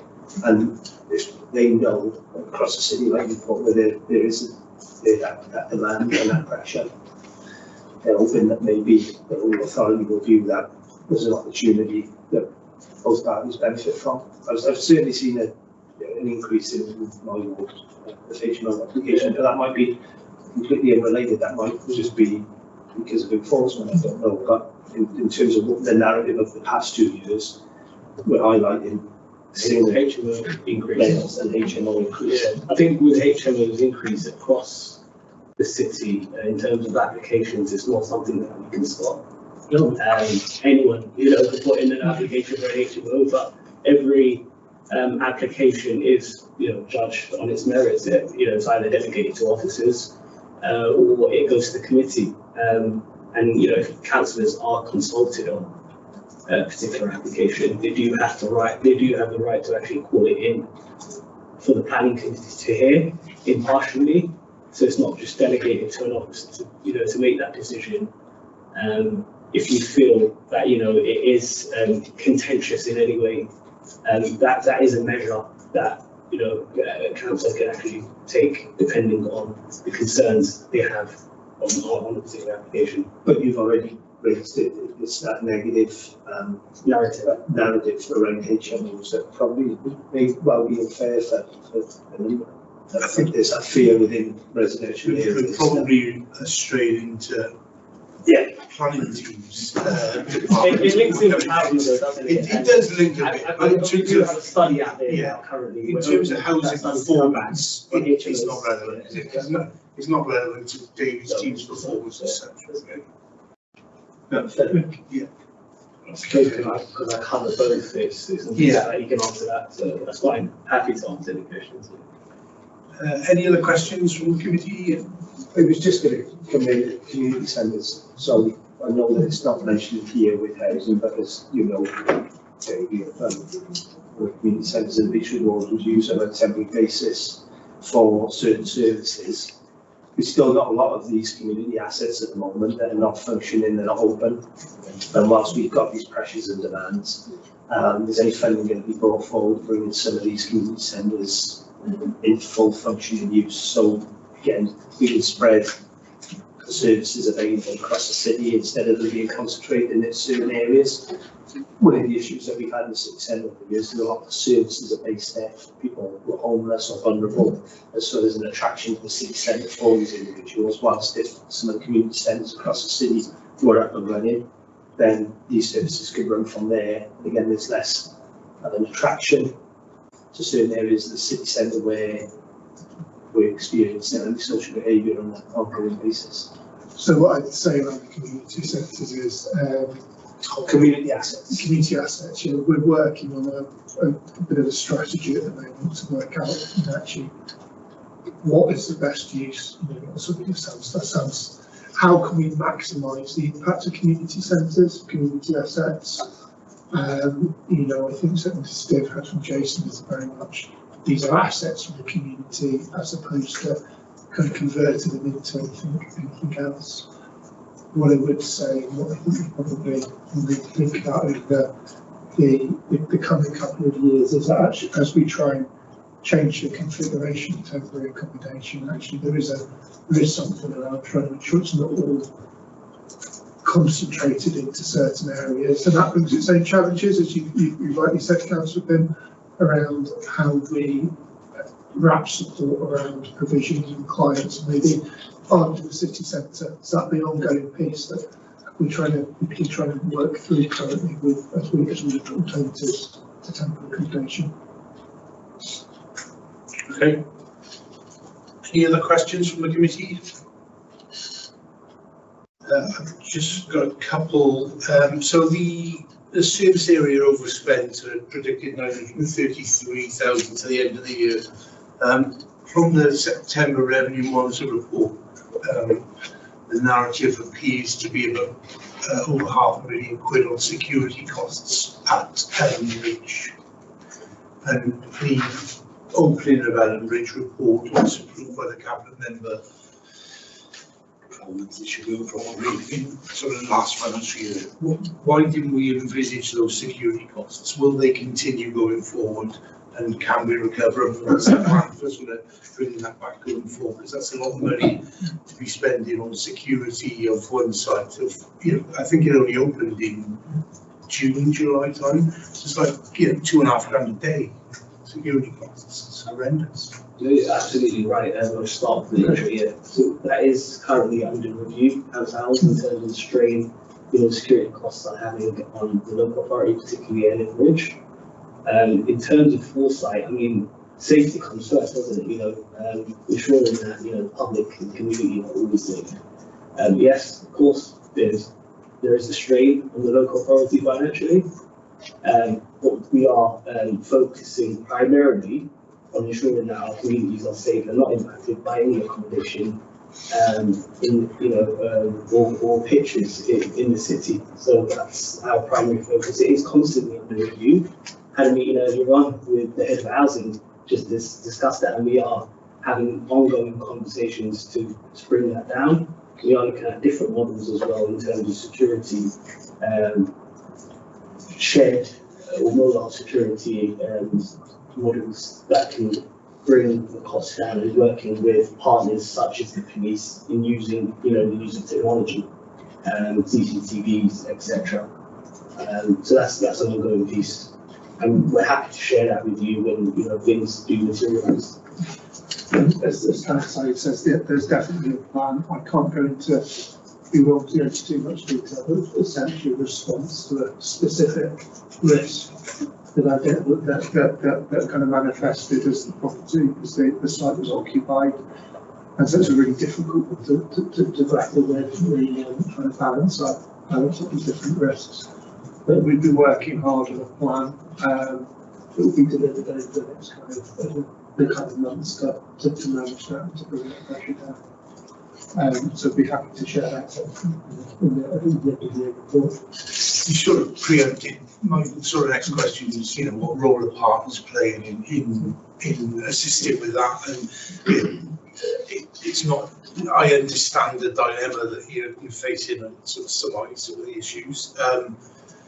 And, you know, there's only so far the local authorities' duty of care goes in sort of protecting members of the public, and the police have a particular role to play in community safety, and it just feels like the burden of that level of funding on, you know, the council taxpayer here to deliver a scheme for a relatively small number of families is just disproportionately excessive. Yeah, and we think engagement with police at some level, there's measures in place that I think ultimately we've got a plan that we need to deliver to get that expenditure down, because it is necessary. Okay. I just, yeah, we can pick up that on the recommendation, but I'd certainly like to see that sort of come back to the committee with some sort of, I appreciate some things confidential. I was just trying to think of what the kind of wording might look like, but you know, certainly like to see an update on at some point on progress with one word just to beef up some of this actually. Yeah. And then yeah, yeah. Okay.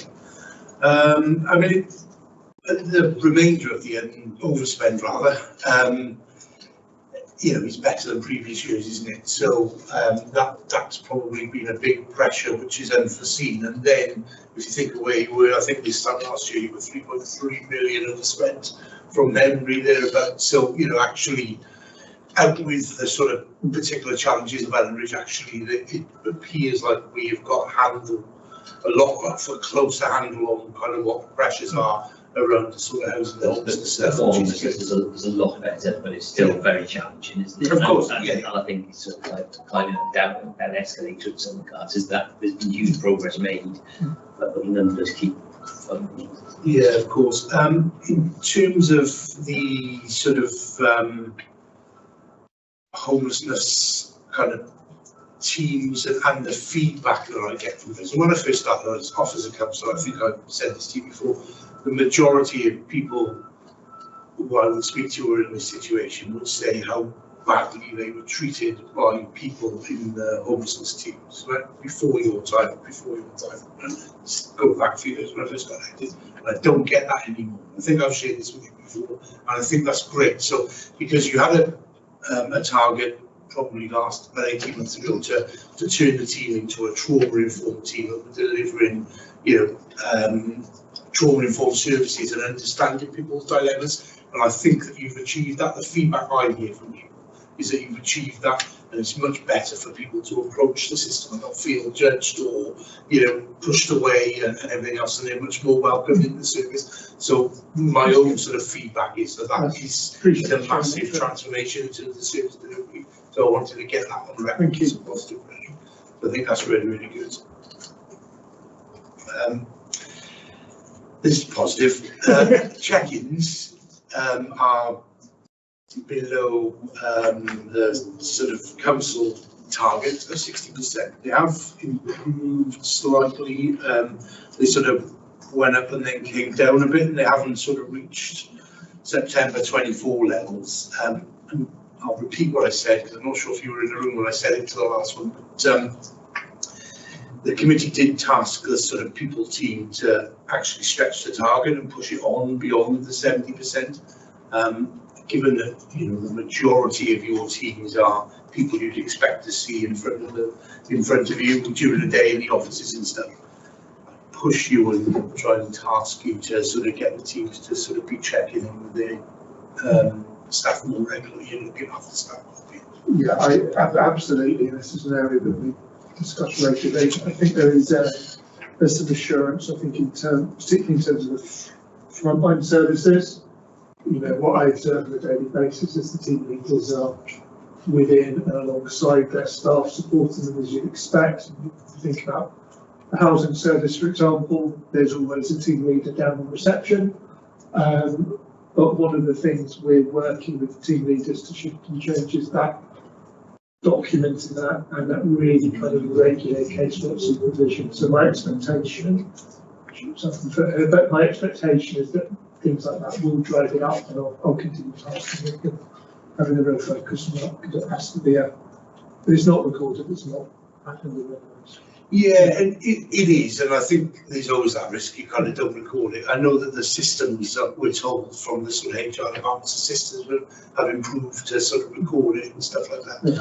And there's a difference, isn't there, between a daily interaction with your manager about work and actually taking the time to sort of have a reflective practice around, you know, what you need and how you are, and so yeah, it's perhaps a bit of that to sort of tie together. So, but you know, I do task all the kind of departments to do that. So some have improved better than others. So yeah, I think it would be good to see that sort of area focused on. Okay. Any other questions from any of the committee? There you go. You promised you'd do us in record time, David. So we just need to wrap up some recommendations. That's okay. Thanks very much, Chair. So just comments about praising the work of the Rough Sleeping team and the praising the service of the homelessness teams and the feedback that you've been given on it. David, to share the Rough Sleeping coordinating details with Councillor to support ongoing efforts. Your comment share about the check-ins, and also there was the comment that we would pick up outside. Yeah, can we just put it from myself to brief the chair? Yeah. And then you can take that. Yeah. For that, was there any other comments or recommendations the committee would like to make? That was it. Thank you. Yeah. That is recognised. Yeah, fantastic.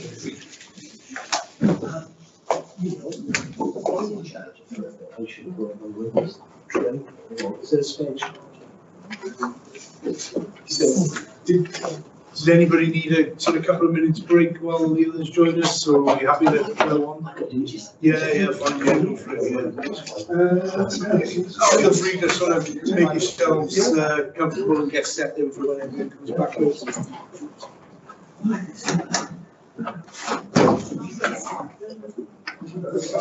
Sorry, you could have said no.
Well, I start to feel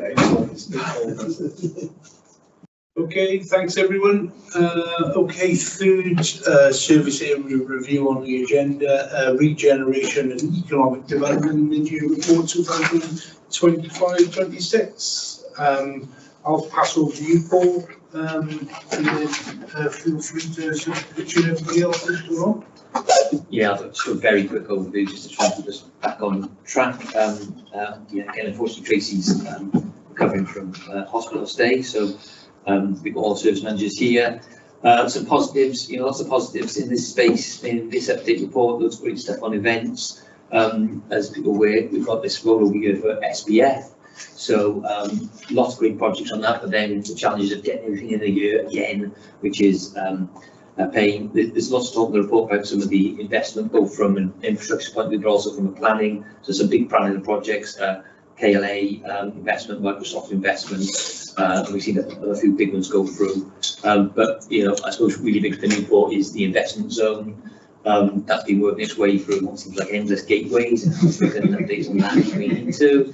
But we're nearly there now. Obviously, big impact for Newport with the focus on semiconductor industry, which we're hoping to be really at the heart of the UK on that. And also, you've seen very recent announcement on the AI investment area for South Wales as well, which we're pleased to be part of. So lots of work going on, a lot behind the scenes, but some of the important projects now coming to fruition as well. Okay. Straight on to the committee for questions, unless anybody else wants to hang in. Councillor Pym. Unless anybody else wants to go first. Some real big projects and a lot of progress this year. It's been really nice to see. But all the hard work, all the investment can be completely undone when a member of the public puts a picture of Newport in the 1980s on Facebook, and then you end up with 150 comments afterwards pointing out how brilliant it was back in Newport, back in the day, and the council had to blame for everything, every woman, every problem across the city. It's really hard for you at the moment to kind of make positive progress in some fields, and the public really grasp that and appreciate it.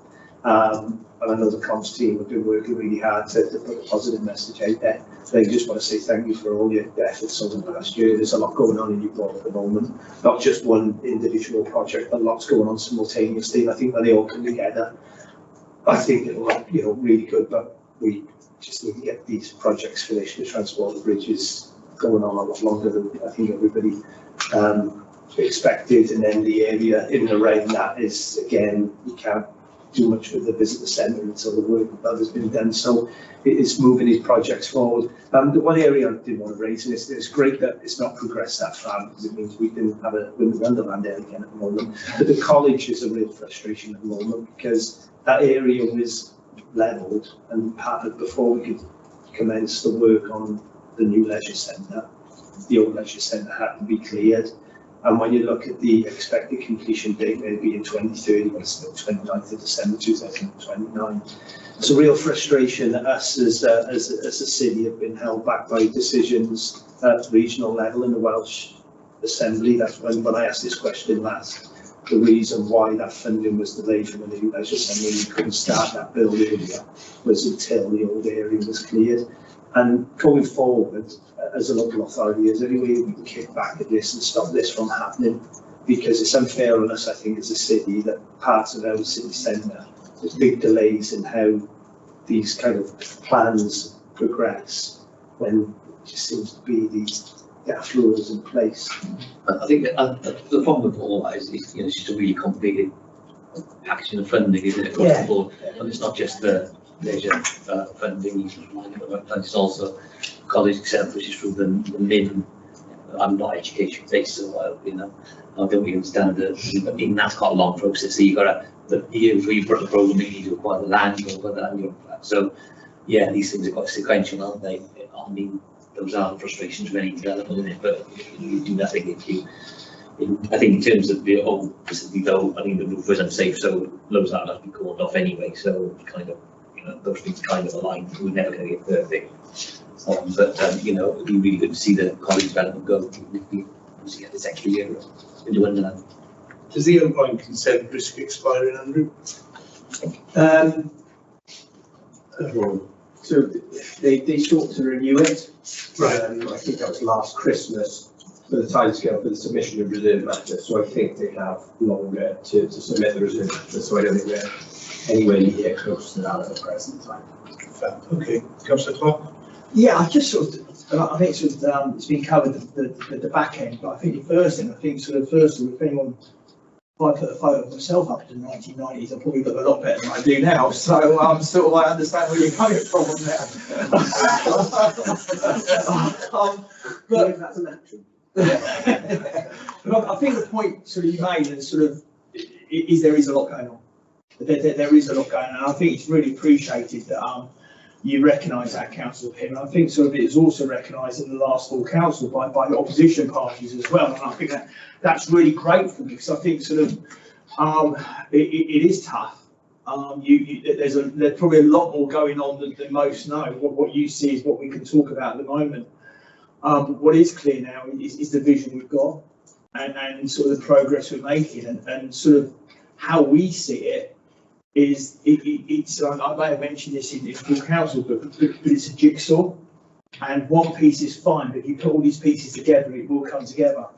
So as I said, sort of, you know, Councillor Pym, if we can make them go quicker, I mean, you know, sort of what all of us are like on this side, we would want to make it quicker, but the main thing is getting it done. Yeah. But yeah, I absolutely understand your question. Okay, any other questions from the committee?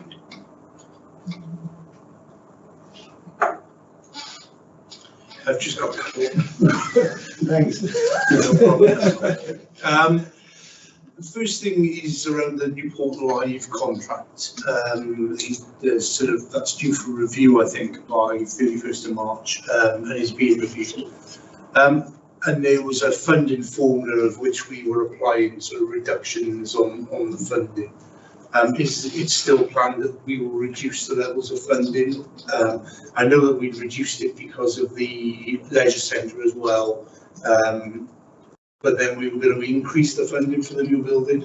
Just trying to get a picture of where we are really in terms of the overall funding package. I think there's two things, Robert. So it's not increasing the new building, we paused energy budgets for a bit as well. There's two different things, isn't it? Right, sorry. But I don't think there's going to preempt the council's budget for next year, but in terms of plans of what happens with that subsidy, that is part of the review that's ongoing. So I think one of the, which I think one of the criticism was, well, you know, it should have been going down each year. Yeah. Why isn't it? Is this justifiable? Can we, you know, so that's what that work that's been carried out now is to say. That's included in review. Yeah, that's, so I think it's important that is done properly because it was, yeah, you know, I think it was essentially ad hoc and why 10%, why not 50%, etc. So that should come out with that work and allow it to be reviewed in the record. Okay, yeah, fantastic. So will that report be shared with the committee by way of update? It will be, obviously got a few. Yeah, once into the process, probably a bit difficult before it gets to that, isn't it? Yeah. Okay. Fab. Can you give us an update on the transport bridge refurbishment? Yeah, so progress slow, but it's progressing. We're already sent things on the journey across the board now, so you have some of this and your congratulations are carried on they're still doing across the that's promising. Yeah, absolutely. You've got to take a photograph. No, that's it's definitely just nearly to the end. I've been watching make the breath like walk past every day. What's scaffolding down there, we created. We're starting the gondola. We're about to tender for the mechanical and electrical engineering package, which we will do the renewal of all the light and all the electrical systems, which now we're going to do essential on the bridge. And snagging is more or less done on business sent out the contractor, they're mobilising it into the landscaping. We'll start filing the encapsulations finished on the board now. So once those sort of big encapsulations come down, the visitor centre will be able to open, will it? Or not? Well, there's still works to be ongoing on the bridge and the mechanical on the other side. Until you've got a fully operational bridge, it's probably not practical for business. Okay, and do you have a completion date for everything? Yes, as we said, so November next year. Yeah, okay. Props. And there was some delayed works to the flood defence scheme, which they couldn't complete because of the work ongoing. So is that sort of tied in with back into the programme then? Yeah, okay. Yeah. I think it was just challenging having 3 lots of contracts all suddenly in the same space. With, yeah, absolutely. Yeah, yeah. Those teams that work within that we want. I think that I'm not sure if it's the place to mention it, Chair, like they should mention that in terms of the business interest and the Chair of Friends and Equal Dogs Farms, which is a dedicated fundraising group for Equal City Dogs. So there's been a lot of disruption because of the transport bridge works, noise, the fields, the run fields for the dogs has been underwater for most of the day. And although most of the works has been completed there was some commitments from some of the contractors that they would help support the dogs on afterwards with the community hub. Again, it could be a conversation beyond Scrutiny, but certainly the dogs on themselves have experienced an awful lot of disruption over the past 2-3 years with all the works that's going on, and it's easy to forget that they exist there. And there's a number of concerns with the development itself and how that will impact on the dog song.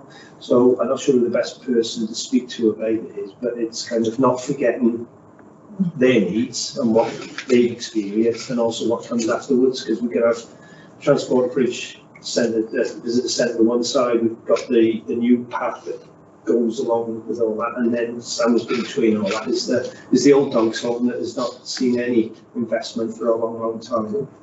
To say, obviously, if there is a community benefit clause in the dogs home in the contract, then we want that as part of the contract and respect to be delivered.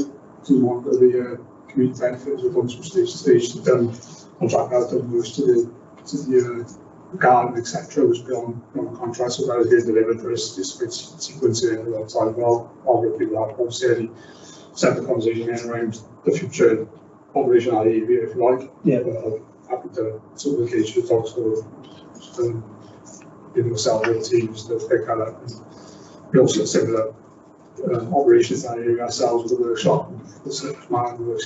Yeah. I mean, once it's all finished, I mean, the old building is still there, sandwiched in between all the redevelopment. Exactly, yeah. So that would probably do with being reviewed at some point soon, but for everyone who's involved in it. Yeah, we are in the process of sort of completion and just in the mobilisation of the whole site and sequence. So yeah, we are starting that work. So obviously we'll look at the ratio with those. Anything to go over the top?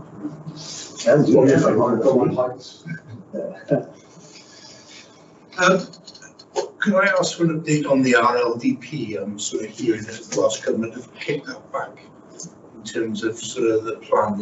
Is that the case? It's so, yeah, we're delayed, we're behind schedule. The anticipation is to get the deposit plan prepared for spring. And then we need to see how that falls with the what's going to look at election period. So there's a few various reasons. As I said, the TAN 15 came out at the end of March this year. We needed to see what that said. We're using a lot of the same consultants as other local authorities, so we're trying to program works in. And we were told that we needed to get updated demographic information before we proceeded. So we're still waiting on that from the consultants, and it is going to be tight, to get it through to the scrutiny and the corporate run in March, but that's what we're aiming for at the present time. We're still pushing for that to then work to consult to the next financial year. Is there likely to be a new round of sites being pitched into that? So in terms of where we are, we will have, the deposit plan should be the plan that we as a council are happy to submit for examination, but we've still got to seek views on that. So people can suggest alternate sites, but this is very late in the day now in terms of what's been proposed. And it's for us to put something forward that we're happy with as a council in terms of the allocations going forward to meet future demand. And as long as we can do that within the sites we have, we wouldn't be actively, but I hope we won't be, in a position where we have to actively seek additional sites, because I think we will have sufficient sustainable sites. Okay, fantastic. Chair, I'm sure it's a frustration for all of you, but we're still experiencing a lot of empty properties within the city, a lot in the city centre and the main areas, just in the surroundings of the city centre. It says here that you're using effective enforcement powers to put pressure on the landlords and the owners. Do you think that you need additional powers, or do you think at a higher level there needs to be a change in law and how we can encourage, and if not, force these landlords to do something with their empty properties other than just lick a payment up front and maybe, you know, tidy up the outside of these properties? Do you feel as if you've got the right powers at the moment to get on top of the number of empty properties that we've got within not just the city centre but the areas that surround it?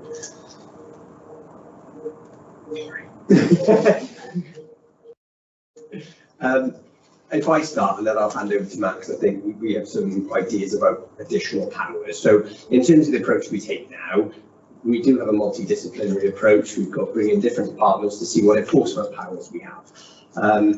Unfortunately, a lot of those powers, as you say, are making the building look nice. Effectively, that's what we do, stop any ASB, antisocial behaviour, things like that, get the building looking as it should. I think there's a feeling, and Matt might be better placed to discuss this in terms of our own rates to sort of encourage reuse. That's what I think we could do with more powers, or as a council we think we could do with more powers. I don't know if you want to elaborate on anything. Yeah, so we've often felt that there's a number, because of the conservation area in the city centre is so extensive, there's so many listed buildings within that. Because listed buildings are exempt from any breach penalty, irrespective of how long they've been empty. We've often wondered where that could be reviewed, where if the building is in poor condition, they lose their REITs exemption. But more than that, as Andrew says, some extra things in this. There's the enforcement bit, but also the power bit. So councils offered some, you know, really useful rate relief on top of the last government investment in rate relief, and I think that's having an effect in the city centre. I think the events programme and football stimulated is having a positive effect as well. So certainly when people are considering leases or renewing leases, they'll look at football. Certainly one of the things agents look at. And I think that combination of softer stuff and support was sort of provided. So capital grants are now available. We're investing in properties as well. The number of vacant properties in the city centre is as low as that for a decade. Council part-time, council, I think, recently. Yeah, I mean, it's coming down, it's going in the right direction. Yeah, I agree, and it's great to see, but we still seem to have a number of landlords that don't seem to be very proactive and happy to sit in empty buildings. And what we did with the social housing is we took action there, and I think as a result we started seeing a lot more properties coming back into use. Can we take a similar line of action with the private landlords? Because the public assumption is that we're responsible, we own these buildings, and we're not doing anything because we don't care. As we all know, that's not the case. These are private buildings, and the landlords don't have to unless they decide to. So how can we force them to act? And if they're not going to act, is there anything we can do then? Compulsory purchase some of these buildings and get parts of our city back and do with it what we want. I think that we've been held at ransom for a long time, and there's a few areas that we're fully aware of that I think it's happened now for over a decade, and surely that can't be right for a city to have eyesores that they have to suffer and put up with and take the, you know, the berating and the criticism from the public as a result. That's what Andrew touched on, the enforcement. So we now sort of got a target list of the properties we treat, we're most trying to sort of bring out and it's cross departments, isn't it? So yeah, we look at bringing our enforcement powers to bear as well on those properties which are in the worst condition and have been vacant for the longest time. Was there a list published this year? Yeah, you said priorities. So have we made any progress on that, or again is that? I think it's a real mixture, isn't it? I think sort of, you know, there are some landlords who sort of it's very, very difficult to get hold of, and obviously we're going down a road of maybe sort of taking that further. I think there's the positivity of you know, businesses increasing in Newport, which is bucking a trend throughout of Wales, which again, hopefully then some will be picked up in that way. And I think also that there's something which again, possibly I touched on earlier that we can't discuss, that we'll be looking at the council will be looking at leading the way on in the new year. Okay. So I think it's one of those ones, I think sort of, you know, mid-December it's probably a little bit difficult to go through it all, but I would say sort of maybe have look around about February, March where we are, and you'll see what we're doing to lead the way on this situation. Okay. But I would say, yeah, there has been progress. Sometimes it is slow, but in terms of, TJ's, the front is looking much better. Massive, yeah, a lot better. And then opposite now, you've got the old Snuggers hall, which all the windows are boarded there, and then you've got the neon. In a short space, you've got a lot of buildings that are functioning at the moment. Yeah, so we do have the priority list, and we are hoping, as I said, certain buildings are in a situation where we can continue to monitor them. There's, as I said, it's a case of monitoring them now, I suppose, and trying to get people to invest in them. But there might be opportunities to then revise that and look what needs to come in behind it. So with that, we start to focus on those buildings, whilst not forgetting about the TJs. But as I said, we've done a lot of work. I've said, we've put a lot of pressure on to get work done there. That might free up capacity, because we don't want a list that's unwieldy. We want to focus on these properties, get certain ones back in, and then move on. So that's the aim, and I think we are close to maybe changing a few over. And I think sort of, as I said, on the back of what Andy's just said, I think sort of we've got that momentum now with what's happening in the city centre. Not perfect by a long shot, as we know, as we discussed, but sort of with that momentum, we can push things like this more forward and have more control. And sort of, as I said, sort of take back our control and push forward. I think we're in a lot stronger position now than maybe we were previously. I think I heard from you, Matt, is that if the building's listed, then there's no time limit of rate relief. I think every time so, and the priority list is largely listed buildings, because that is ultimately where our enforcement powers, I think, come from, if I'm right. As I said, we use, from a planning perspective, as I said, there's a lot more on a listed building, and the conservation area, the heritage assets, they've got a lot of prominence. But we look at the different powers we've got under the Building Act, or as I said, under environmental health. There's colleagues from housing, regen. We've got a wide range of people in there, and what we do is look at what the most appropriate course of action is to try and resolve it. And sometimes it's through planning, sometimes the listed building side helps, other times it's not listed, but we can still take action either through planning, section 205 or what have you, or the Building Act. It's just finding about the most appropriate tool to resolve the issue as quickly as we can. So in terms of the rate relief, if it's listed, they don't have to pay rates on it, you're fine.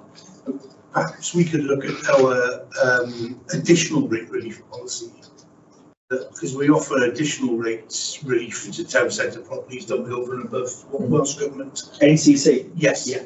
So maybe we could look at that and say, we won't give you that additional rate relief if they wouldn't get it. If it's completely empty. They wouldn't get it. They wouldn't get it. It's only for when it's in use. That's what I was trying for that. They have to have a certain size, don't they, and be operating certain retail reasons. Right, okay, that's right. Yeah, what I was thinking is we don't be giving people an incentive. But that's fine, that's okay, no problems. Okay. Any other questions from the committee? No. At the risk of repeating myself, I'm going to make a check-in point again. From me, Chair, thank you. So check-ins were pretty good for this service area up until the last quarter, and they seem to have dropped significantly. So maybe we could sort of feed that back to Tracy and pick it up. Yeah, just to, as I said, some of that is to do with I had a new area manager in my team, which started in September, and they had to undertake the training. So whilst these were having one-to-one, they weren't being accorded because, as I said, that is a blip September compared to the because it generally really good service. That's very long-term absences, particularly managers and most other services as well as across the quarters. And there was management training, some of the working skills as well, and just causes a fall. Yeah. Okay. So we'll see that. Fantastic. Awesome. So we can wrap up some recommendations. Third time I'm trying to say that. Just your last comment about the check-ins, so we've seen improvement the end of year reviews. Councillor Pym's query about the engagement with the dogs funds. Yeah. Just praising the. I think we're looking for delivering the community benefits funding, so Matt was going to review the community benefits of the contract and see whether the dog board are going to get any. Yeah, they've got quiet. Yeah. Yeah, as I say, I verified what the current was for the first step. Was there any comments or recommendations the committee would like to make? I'd just like to compliment and thank everyone's efforts with the events in City Centre over the past year. I think it's made a big difference that people perceive that the City Centre, and also they've been really good. You know, a lot of work has gone in, and from what I've attended, they've been really well organised events, and I'll feed that back to her. So I think well done, everyone, because I know they're not easy coordinating, and yeah, there's a lot of positivity around City Centre if you can ignore Facebook. But yeah, I would echo that sort. Yeah. Chair, can we obviously wish you a happy Christmas, the rest of your committee? And, yes, thanks for everything you do for us. I know there's not many compliments come. But yeah, wish you all a Merry Christmas. Take it. Thank you. Yeah, thank you. No, appreciate that. Thank you all. Thank you very much. Cheers. Thank you, Chair. Yeah, she's outside.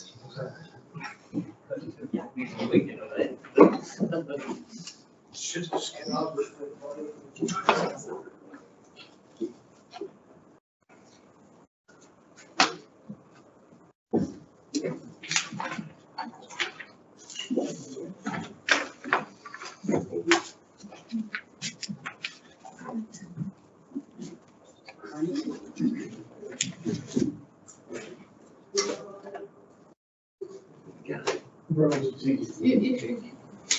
I don't mind what you say. Sorry, thanks. This chair's.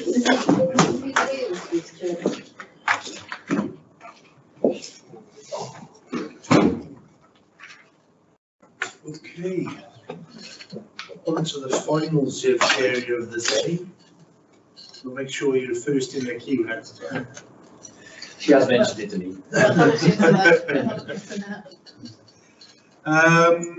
Environment and Public Protection mid-year service review 25-26. So, Paul, I don't know if you want to introduce or hand straight over, or whether any of the cabinet members want to say anything. I know there's a few cabinet members, and I'm always reluctant to sort of for you all to say something. Well, I was just going to highlight a couple of points, if I may, really. Some of the, really good things that are in this report. The one that always brings me most joy is the upgrade to play areas, which we've done quite a lot. And me and two different mayors now have opened some of these parks. And, there's more to come in the coming years. So I know that that's going to be lovely. We've obviously talked a lot about the improved recycling rates, and everybody knows that's something that's really important to me. Especially, not only does the council not get fined, not only do we have we meeting our 70%, but it's so good for the environment that we're, all part of, really. That glass recycling is so efficient. The huge reduction in energy it takes to recycle glass. Metal recycling, so important because it's less energy to recycle. It's less scars on our landscape that it would take by mining, new metal. So I just think those points are so really important, as well as the sort of all the excellent repair and reuse work that different people are undertaking. Business waste. I couldn't remember when business waste segregation came in. Was it April last year? So that's really good, because what people do at home is what they do in work, and that's sort of well settled in that. Another area I wanted to mention was about air quality and how the air quality has improved. And we are now, compliant in nearly all areas of the city, and that 5 or 6 of our management AQMAs are going to be revoked early in the new year, because they have to be compliant for a number of years before we can go for the revocation process. So that's really good progress. And I wanted to encourage people really to look at the eco posts and to notice whether they're on, you know, red, orange, green. And I think that's a really good way of sort of engaging with the public to, you know, get them to notice what the air quality is like and how it can vary, you know, from hour to hour, really. So I think that's a really important one. And the last point I jotted down was about the dogs home, which I know Councillor Pym's, you know, really interested in. But we had a lovely visit there a couple of months ago, and the care that the staff take over, you know, the animals that they've got there is, you know, really lovely, really lovely. So, you know, I commend them for their excellent work. Yeah, that was just something I wanted to highlight. Thank you. Just to add, I think from private, to thank the antisocial behaviour team that works in the city centre. I think they're doing an incredible job. I think, you know, that underrated because there's often negativity associated, as we've talked about through, and I think, you know, the work that they do is incredible, and that goes across to our citizens across the board. And some of the best officers, genuinely, I think any city's going to have, you know, just to pick up on that. And throughout the report, I think it's not often mentioned, but just a thanks to the community as well who engaged with us. You know, we've had lots and lots of meetings recently with members of the public, with groups in the city centre, a lot of consultation from the team, and, you know, all that consultation and support feeds into the work that's going on. So it's just a thanks to the public that do engage with us. Thank you. You know, I don't really have anything much to add. I think that covers most stuff. I think the only thing I'd say that was mentioned in there that's in here, which is really encouraging, is the work the climate change team has done on attracting extra investment, and particularly in schools. There was an extra 5 million last year. It's a massive amount that we use it to upgrade, sticking solar on the improving insulation, and as well as, you know, dealing with the actual issues of reducing the running costs as a result. So, you know, really good to see that. And, yeah, and as Councillor said, it's great to see side rate again at an all-time high for the first half of this year, 72%. So, generally pretty positive. I'll declare an interest at that point, being chair of governors at high school, and asked a question why they can't get any funding to change all their lights to LEDs. Should be well, I'll take that away. It's been declined, so and they are anticipating a saving. I'm going to face the problem in my bag, actually, a significant saving over 10 years of about £250,000 plus huge amounts. We'll look at it. Some of the issues we're having now, we've had this with electric vehicles, is actually the return on investment is too quick to actually. Yeah, because then it's like, why do you need the money? Like, oh yeah, kind of. But, but I'm pretty sure that comes in the mix, so that's something we can look for. I have raised it with the head of education as well, so it'd be useful if you could have a look at it. I'd be really grateful. Sorry. You got any details we send it? Yeah, you can email it. Yeah. Yeah, we'll do. I'll send it to Silver. It's much more likely to do something. Yeah. Fine. Yeah, perfect. Sorry. Mark Spencer's also on my Councillor Mark Spencer. Sorry. Mark brings the other cabinet members had the opportunity to speak. I don't know if you want to add anything before we open the committee for questions. Thank you. It's like I've been sat here all afternoon. I've been sat here. Can you hear me? Yeah. I've been sat here all afternoon, and now you asked me to speak. No, I haven't got. As you know, myself and Jason come into this job earlier in the year. I'll speak basically on the sports side of things. There's a sports strategy which should hopefully be out this month, so then I'll be able to update you on more what's happening. members do know and cabinet members know that I'm a little bit frustrated that we've had to wait this long, but I have been told that I will have it by the end of the month, so then I'll be able to update people on a lot more, and then we can look hopefully at improving our sports pitches and facilities within Newport. Yeah, thank you. Thanks, Mark. Councillor Clevy was first with the hand up. Thank you, Chair. Yes, just need to speak about a few things. About the parks. Well done for the parks. Absolutely amazing. Sadly, the one on Bettis Lane, some young people felt the need to vandalise the swing, but only this morning we, as councillors out here, received an email on how they're updating the park at Levale Walk, and it looks absolutely amazing on this plan.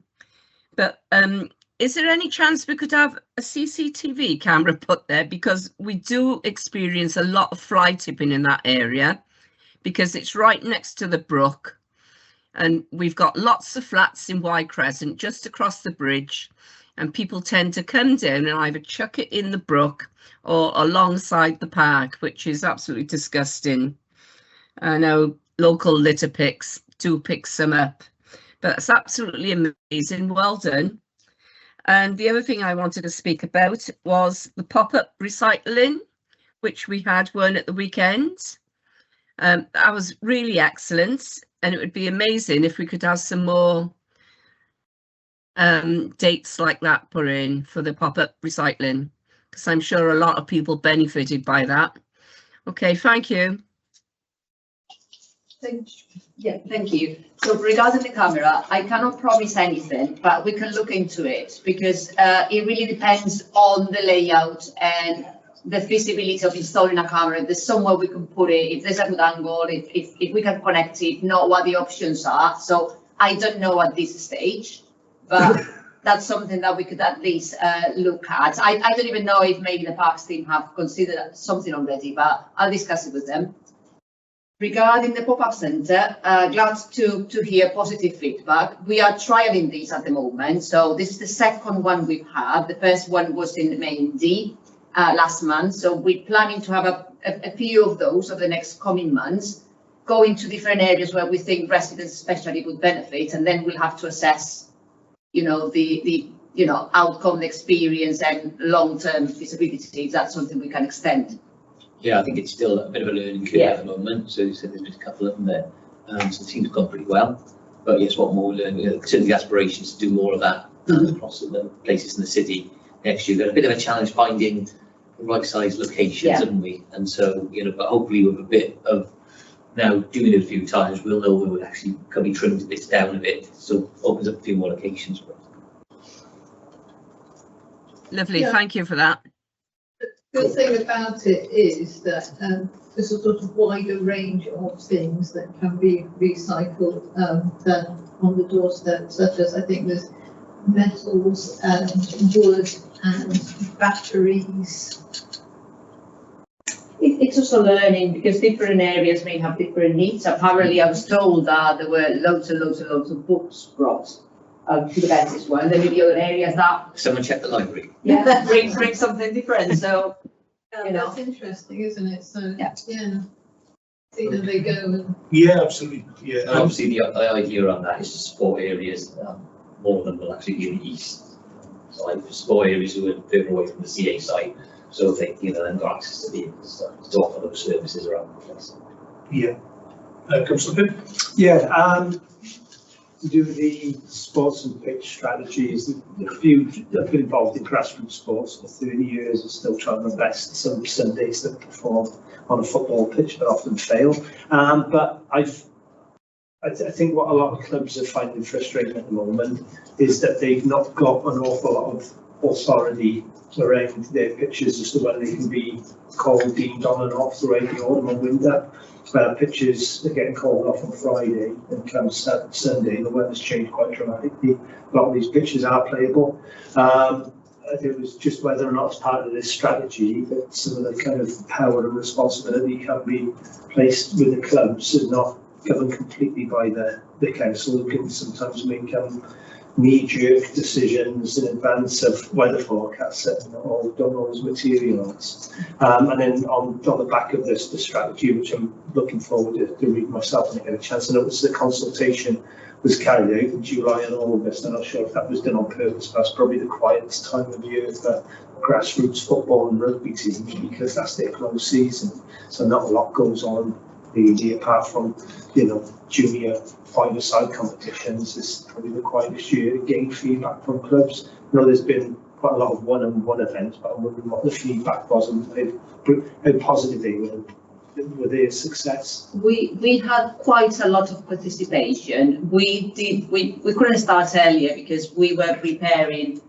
the main online consultation with detailed maps and everything, so it took time to build, and the idea was that people could not just make comments on, you know, a short document, so that they could go online, look for the pictures they used and make specific comments for specific areas as well, to make it as detailed as possible. And that took some time to build, although we had early engagement with all the sporting bodies as well ahead of the public consultation. We were in contact with all the clubs direct. We let them, all of them, know that the consultation was coming. We encouraged participation, and then we arranged the one-to-one sessions during September. So we had a number of days, and we had the slots booked for them to come. And I don't know if Councillor Spencer can want to say something, because he attended all the meetings himself, and I think it was quite positive. You're on mute, Mark. Well, you never hear me swear then, thankfully. Yeah, the one-to-one meetings were sold out. All football parts with slots were taken. Rugby, 90% of them, and cricket were taken as well. And I think we could have put a few more in, if I'm honest. And I think we'll be looking at putting one on again next year. There was some great information given by the clubs, which the officers took away, and I'm sure will reflect in the strategy. I've been around a lot of clubs myself to chat with them as well. With the new sports facility officer, Sam, and we're going over to the Malpas Cricket Club this week. So yeah, it is moving on. Not as quick as I would like, and not as quick as some members would like. A lot of the clubs are upset about their pitches, but what we have to remember, and I've been there for a long time with sports clubs and pitches being called off, but if you want to speak to an officer called Mike Rogers, he'll tell you why pitches are called off. He's not always the most liked bloke within the council, but he'll tell you why pitches are called off. And when you speak to him, he does make a lot of sense. If you don't call them off now, they get dug up. Although it might not rain, but they get dug up, and then the ruts are there next week to fill with water, and then they could be off for a lot longer. So yes, I feel clubs' frustration with that, but I can also see why they are called off. Thank you. And I do apologise, I'm not there in person. I just thought it was a Teams meeting. That's okay, no problem at all. Just in terms of the sports strategy, because it's on the action plan to be completed by September 26th, so is that expected to sort of come in sooner, or we were able to have a finalised draft and decide up about process at the end of the calendar year. Yeah. So I'd say January time we should have to draft, and whatever it takes to approve it. That's just the features of strategy. Then there's a overarching wider sports strategy that's also needed. That's kind of a bit wider than just the EPP activities. That may take a bit longer. Yeah, because you're green on the report, and you've got another 9 seconds left. So I just thought that, I think part of that is the frustration was perhaps a bit unfairly levied if it's sort of targeted to for another 10 months to run. I think, yeah, I agree, and I think a lot of that has been actually consultation heavy, loads of consultation on this. Yeah. So which is good, because we need it, we didn't need to. Yeah, because you want to be inclusive. That's the one thing that's really important to include everybody's views. No, it's good to see that they, first they get an opportunity to voice their concerns and their feedback. Chair, it's okay to move on. Yeah, the bin review. Okay.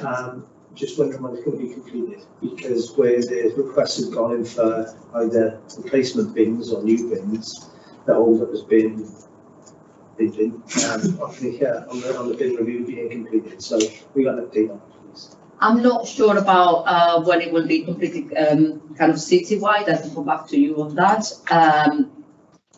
We have finalised now the review of the city centre, which was kind of a priority because everybody goes to the city centre, and we purchase new bins that come with a recycling element as well. So we're going to swap all of those. They're going to be delivered this month. We'll have to wait until after Christmas for installation, but we're aiming for January, so that's going to be addressed pretty soon. In terms of, you know, the wider ones and requests in your specific wards, if you're thinking about your ward, I'll come back to you because that's part of a wider review and implementation of a new system with new software, which has different timescales, although we don't want to wait for installation of bins for the software to be ready.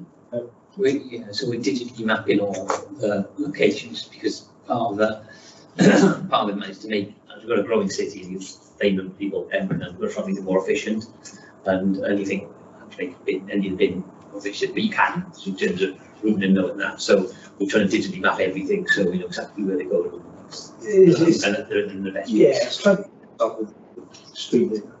And then, you know, I did it myself and picked up some rubbish on the floor and picked up a public bin. It says someone's house and it's already full, so you can't put it on top of that. You know, you see people walking with dog poop and looking for somewhere to dispose that. They'll be walking, you know, hundreds of meters, dog in one hand, poo bag in the other. It's just difficult. So I think if well, if you're walking the dog, then you take it dispose it well. Take it up. I was going to say, sometimes people tie it to the lead and walk along this, if you don't want to hold it in your hand. But I do think that through the on this thing, I think that more people would be more proactive. You've got nowhere to put it and you're stuck with it.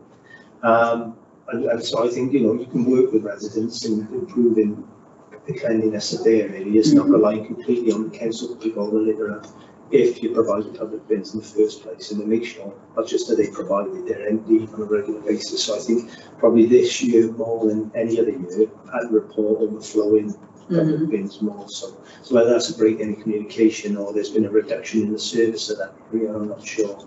That's part of our review, because one thing is having the correct provision, and sometimes it's not about numbers, it's about location. And we have to factor in as well operational constraints, because sometimes people want a bin on a certain location. There's no way for our push to stop to empty. So, you know, there are some limitations. And the other thing is about understanding the needs and routing them, you know, accordingly so that they are emptied on a, you know, frequent basis, or enough to ensure that people are there and the bins are flowing. The third element is some abuse that we see in some locations, which is wider than just the empty regime. I was just going to sort of follow up on that, if I might, that sometimes you see bins that have been full up with, you know, a carrier bag or a black bag of domestic rubbish, and then of course there isn't room for what it should be used for, which is litter and dog poo, because somebody's filled it up with the wrong stuff. So you know, that happens sometimes. But also I think changing the bin design would help that. I mean, people have really got to go their way to kind of force you know, a large bag of rubbish. That's what we've done quite a few places, isn't it? If you notice, it's got a smaller road. Yeah, I do agree there's a balance to be had, you know, where you need to get bins in the right places where people are using them. You don't want to put too many bins so you can't then resource empty them so they're all overflowing. So there is a balance to be had. It's about getting it right. But it's about everybody taking pride in their own city as well, you know, and not just chucking stuff on the floor next to a bin because it's overflowing. You know, I think it's a minority of people that do that, but everyone else has to suffer as a result. Exactly. Work is proactive. I mean, quite a few people I'd often pick up that they want to kind of walking through my streets to try and find somewhere to put it, stuck with it off their hands.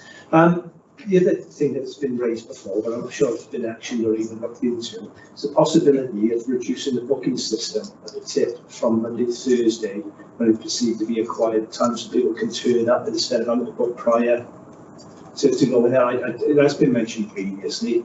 I'm just wondering if it's being considered at the moment. So maybe a trial period, maybe Monday to Wednesday, Monday to Thursday, whereby the booking system is not in use and people can just turn up as and when, as it used to be, and reserving the booking system for busier periods from say Thursday to Sunday or Friday to Sunday, just to see if that improves people's access of recycling and also getting rid of waste that is building up in the front of the houses or in the back of the houses that otherwise they wouldn't be able to get rid of.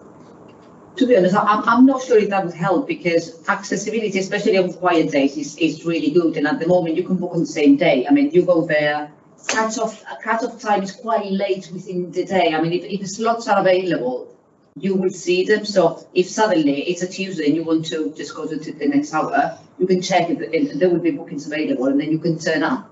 So I think during those quiet times, availability is going to be really good already without making changes to the booking system.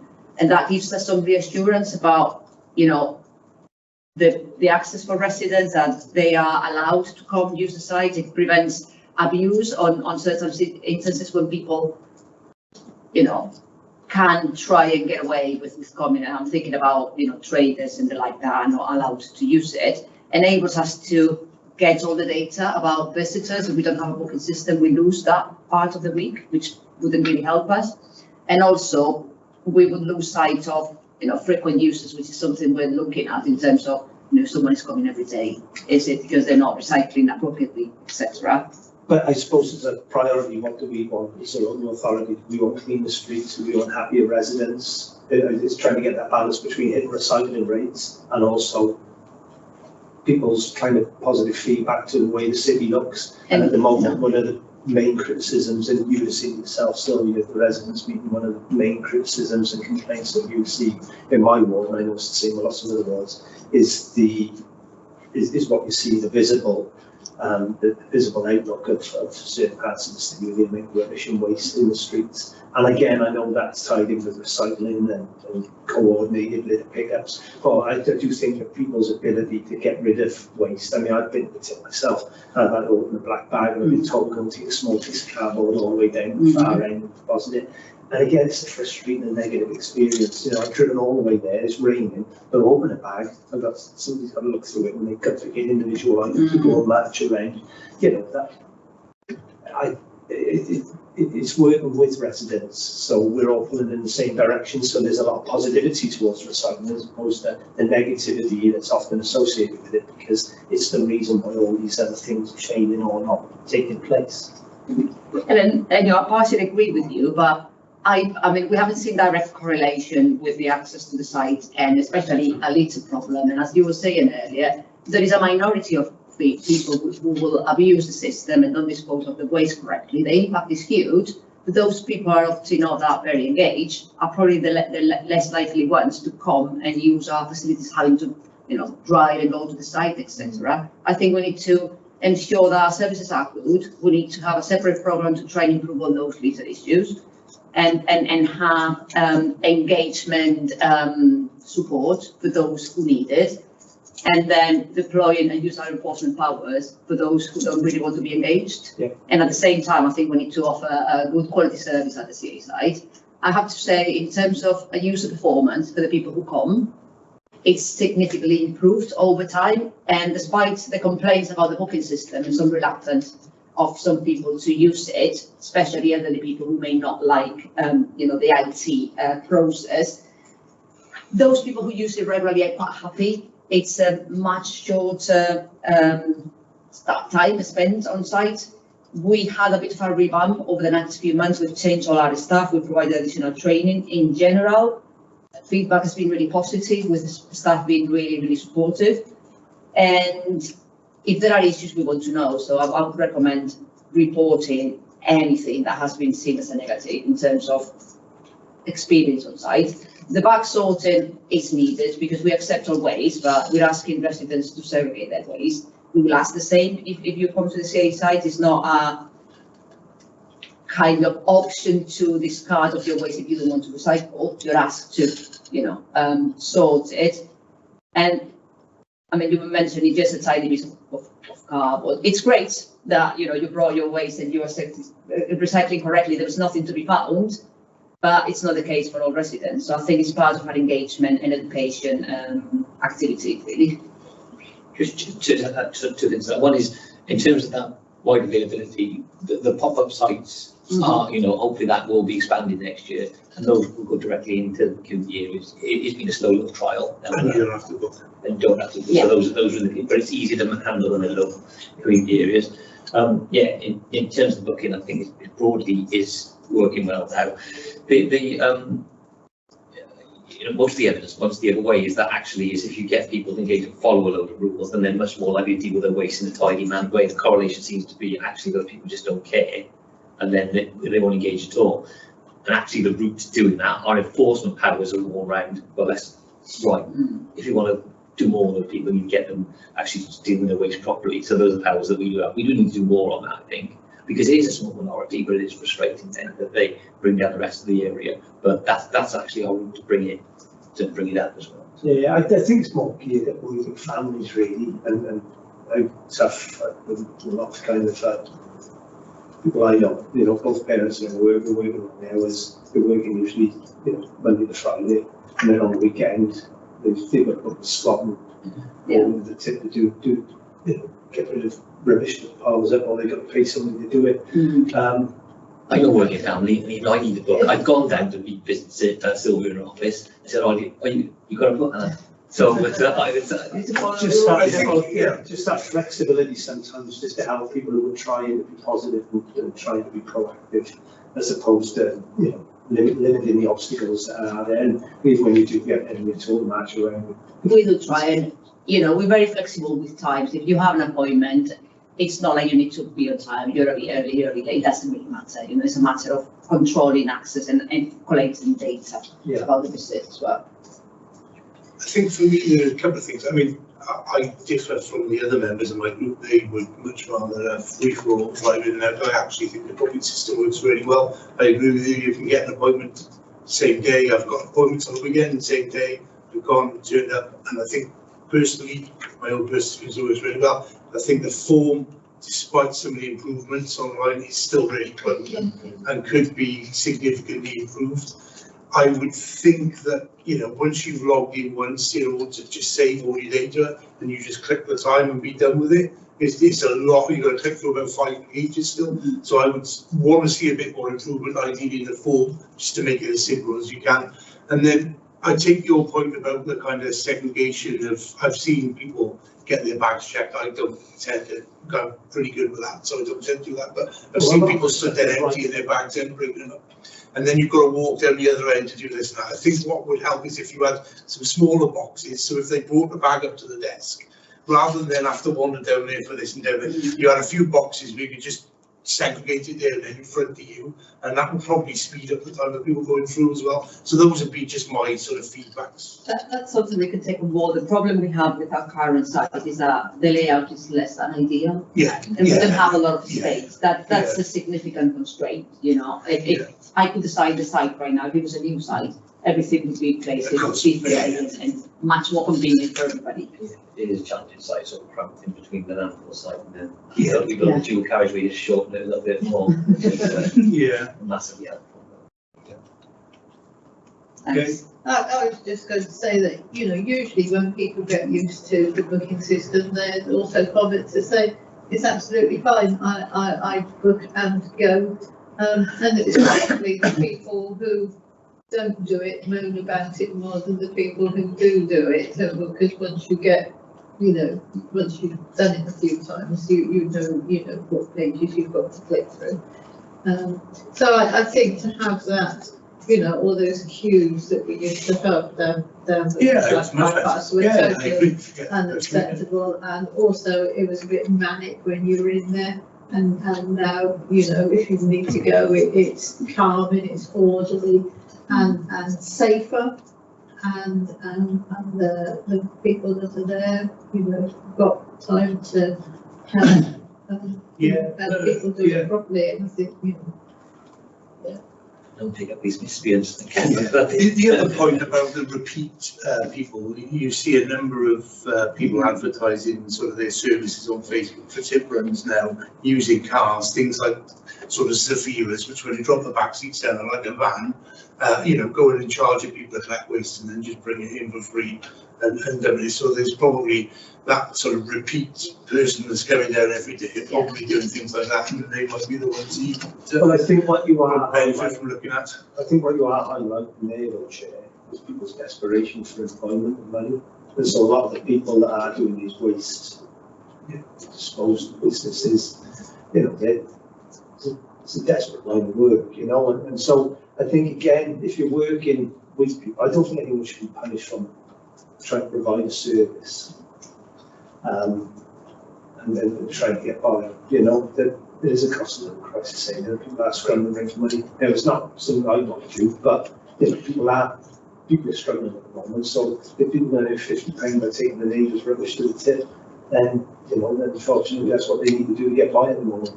I think the challenge you've got is obviously you've got regulatory businesses who pay their relevant tax and pay their disposal duty, and then it can undermine legitimate businesses. Anybody carrying waste on their vehicles for commercial benefit need a license to do so. You shouldn't be encouraging people to float in the kind of regulations to make it work personally.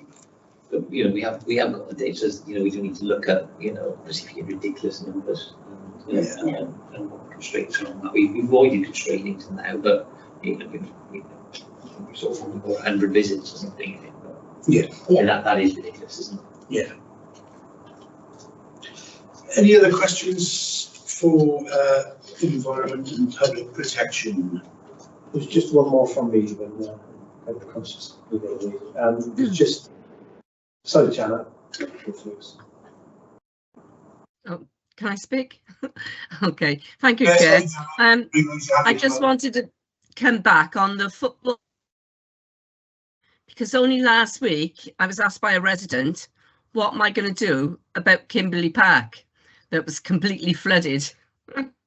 And the flooding, as you know, we've all had a vast amount of rain, storms and whatever. And that pitch, I know, have been like that for the past 30 odd years, because my son used to play there when he was 10.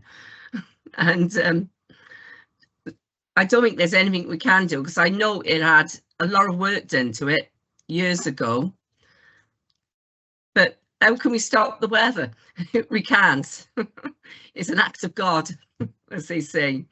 And I just wanted to mention that. Okay, thank you. Thank you, Chair. Thanks, Jan. No. I didn't really raise it before council the other day. It was similar type of test, and I think people were conscious of getting home. But it was, have we given any consideration to dedicated dog running exercise areas in our public green spaces? I've mentioned it previously, and I've raised it with the parks team. Beechwood Park and the Cleveland and Central Geek Park, I think, will benefit from an area that was enclosed. That you don't have to use it. There's an option there if you're a dog walker.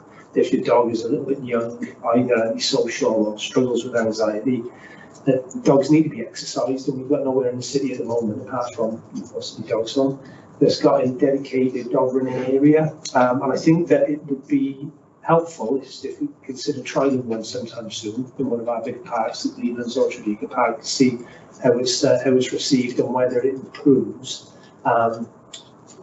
not just the experience with the dogs and their owners, but also helps clamp down on complaints about dogs off lead.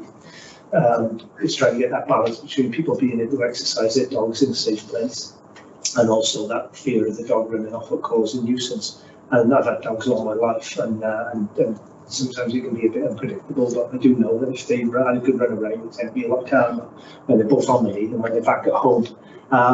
Again, I've raised it since we became a councillor, and nothing's really progressed. I've discussed it with the parks. I think it's something to look at in the mix. Say you seem to be the most passionate person about this issue, and they want to raise it. So, but it is something that they're looking at in the mix. I don't know where. I don't know. I would have to check with them, but I know that's something that they were considering to see if we can have at least an area somewhat. I don't like to go off piece, but I've had a lot of positive feedback from dog walkers. I know that it would be great, conversation. It's not even mine's a little yappy thing. She loves chasing the ball, but she doesn't like other dogs. So I try my best, but she does it seem to listen to me? It'd be great if I could just let the dog off the lead, not in the tennis coach, not let you do that. A nice flat area that is got a spring gate, bit of a fence, and again, just chuck the ball, 10 minutes, I'm done, next person can do. Or they, people socialising for the dog walks, but not everybody likes dogs, and dogs need exercise, and if we can get that balance, again, other cities have got them, but we don't. Treadmill. Treadmill, I thought the field by the kennels could be used by. Yeah, you can. That's the only one that's also. Yeah, you have to book it. Yeah. And then I think there's a private one somewhere, isn't there? There are private ones, but just yeah. some of our bigger parks, I mean, you media area size of the tennis court, because that's what most people use it for, should be in the months, which is great, because like I said, it's contained, the dog has a bit of exercise, don't need long, and we just either sitting there and let the dog ever run around. Because one of the concerns is, what happens if there was two dogs and they didn't like each other? We got that anyway in the park. Or people wouldn't pick their mess up. Again, most responsible dog owners do that. It's just something that we haven't got in the city that I think would really benefit and be a help to the people who've got dogs. It'd be interesting to, if there was consultation going out as to whether that would be widely supported. I think we put it on one, I think consultations. I know we've done the sort of individual consultations on the individual parks as opposed to sort of wider thing, but it might have been so when we did the consultation on the renewal of the PPO.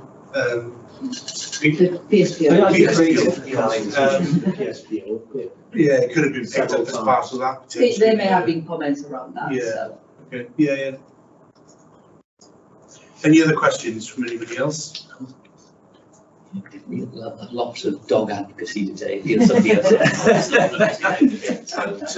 At the risk of repeating myself for the fourth time today, your bi-monthly check-ins are significantly below the organisational average, and I know that your department sort of carries some challenges and lots of sort of workers are out and about and what have you, but there's probably been some progress and then it sort of went backwards and then peaked a bit. I'm sort of pressing the people team to sort of try and increase the target, so you might be at risk of being further away from the kind of organisational targets. So it'd be good to sort of see some progress in that area. This is something that features in our management teams regularly and something that I ask all managers to cascade down. The thing is, I know that conversations are taking place, so it's not that there are no checks with teams, there are regular conversations, daily in some cases, certainly weekly catch-ups with all the relevant teams, but we're lacking a more structured, proper recording of those conversations taking place, which is what I'm chasing people about. We have had also some challenges with people's ability to use our system, and there have been recent changes that are proven quite difficult to,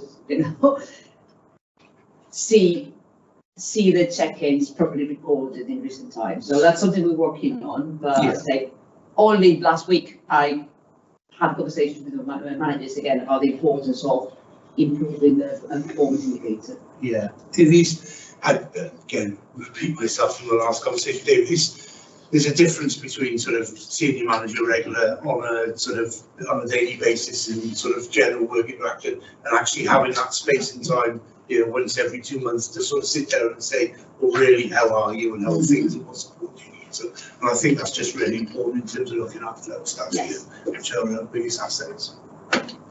Fabulous. Okay. Any other questions, so we can do recommendations? Over to you. Actually, we've got your comments about possibility of looking into the online booking for being improved. Once you've logged in, I think they can see the data. Just to know that that's not something my department manages, it's, with customer services. Just quickly, I know we mentioned last time that they've been able to pay when they arrive. Again, I experienced it the other day. That's something we raised with them, and again, it's outside our control, and there are limitations. Yeah. We're conscious about segregation of waste. So they could be looked into a certain area within the tip smaller boxes. Yeah, in front of the big one. Yeah. I'm not sure the committee would like to do a comment, Councillor Pym, about the dog exercise area. Or whether it's just be considered a trial area. I'll come back, I'll do a consultation myself, but I certainly encourage people to write into the council if they're in favour of it. And you've said that the team have started to consider it. Yes, they're doing small things in this, so yeah. I think in the past. Yeah, you mentioned it once or twice, or 50 times.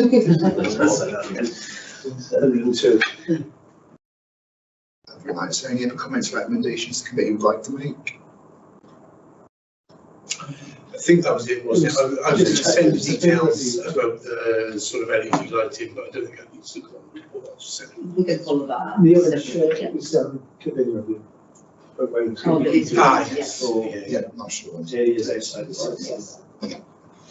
Thanks very much, Councillor. Fantastic. Thanks everyone for your time and perseverance. Thanks for coming back and going again, Councillor Hughes, and thanks Paul for staying the course. I'm just see how many emails have come out the last 4 hours. Okay, just before the committee finished though, back to my agenda. So we have done a recommendation, so we're on item 4, Scrutiny Advisors reports. Yeah, so just to give an update, the next meeting will be the budget, and we're just waiting to hear back on a definite date for this. So as soon as we receive the information, I'll contact the committee and make you aware. Also, what Sam I've included is just a 6-monthly report on the actions and recommendations that the committee make. So as you can see, we've made quite a few over the last 6 months. The committee's made 23 recommendations, requested 22 actions, and we've considered 11 reports. Still chasing up a number of responses for the outcomes and actions. But we'll do this at the end of the year as well, with the entire year of outcomes, just to give you an update really of what happens when we make the recommendations, if it goes to cabinet, if it goes to full council. Could I recommend disabled days? We can have a look at that as forward work programme. We are no longer called because it's only been. Okay. It would have been 2 years ago, because it was before I put an application form and it's still not been sorted out. Over 2 years to get a disabled day installed. As it goes, we'll be speaking with strategic directors and heads of survey. So for the next month or so, about draft forward work programme for next year. So as soon as they make it's not under it's under sort of services. It's across, yeah. This. I don't think it's Scrutiny. It was only here last time. Was it? Yeah, so I just missed out short. He's never done it since I've been on here. No. I can chase those. No, it went to Scrutiny before, and it has come to this one. I was sat in the panel of shares. Okay, don't worry. Yes. But I think we are going to have to wrap the meeting up there because we're not quorate, so we're going to have to approve the minutes of the meeting, last meeting, and the next meeting. Should we can call Councillor Kirby back in to control? Yeah. Can we get my brother back in? If you can do, yeah.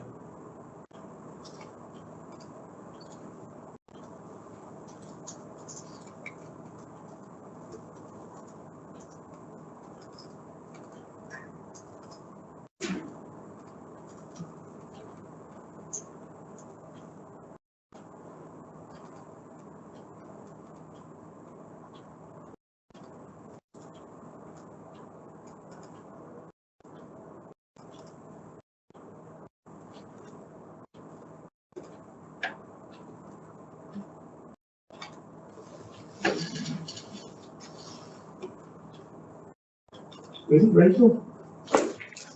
He did say before on the Adolygiad, perhaps just messaged him. His wife just had an operation and so he has to do something.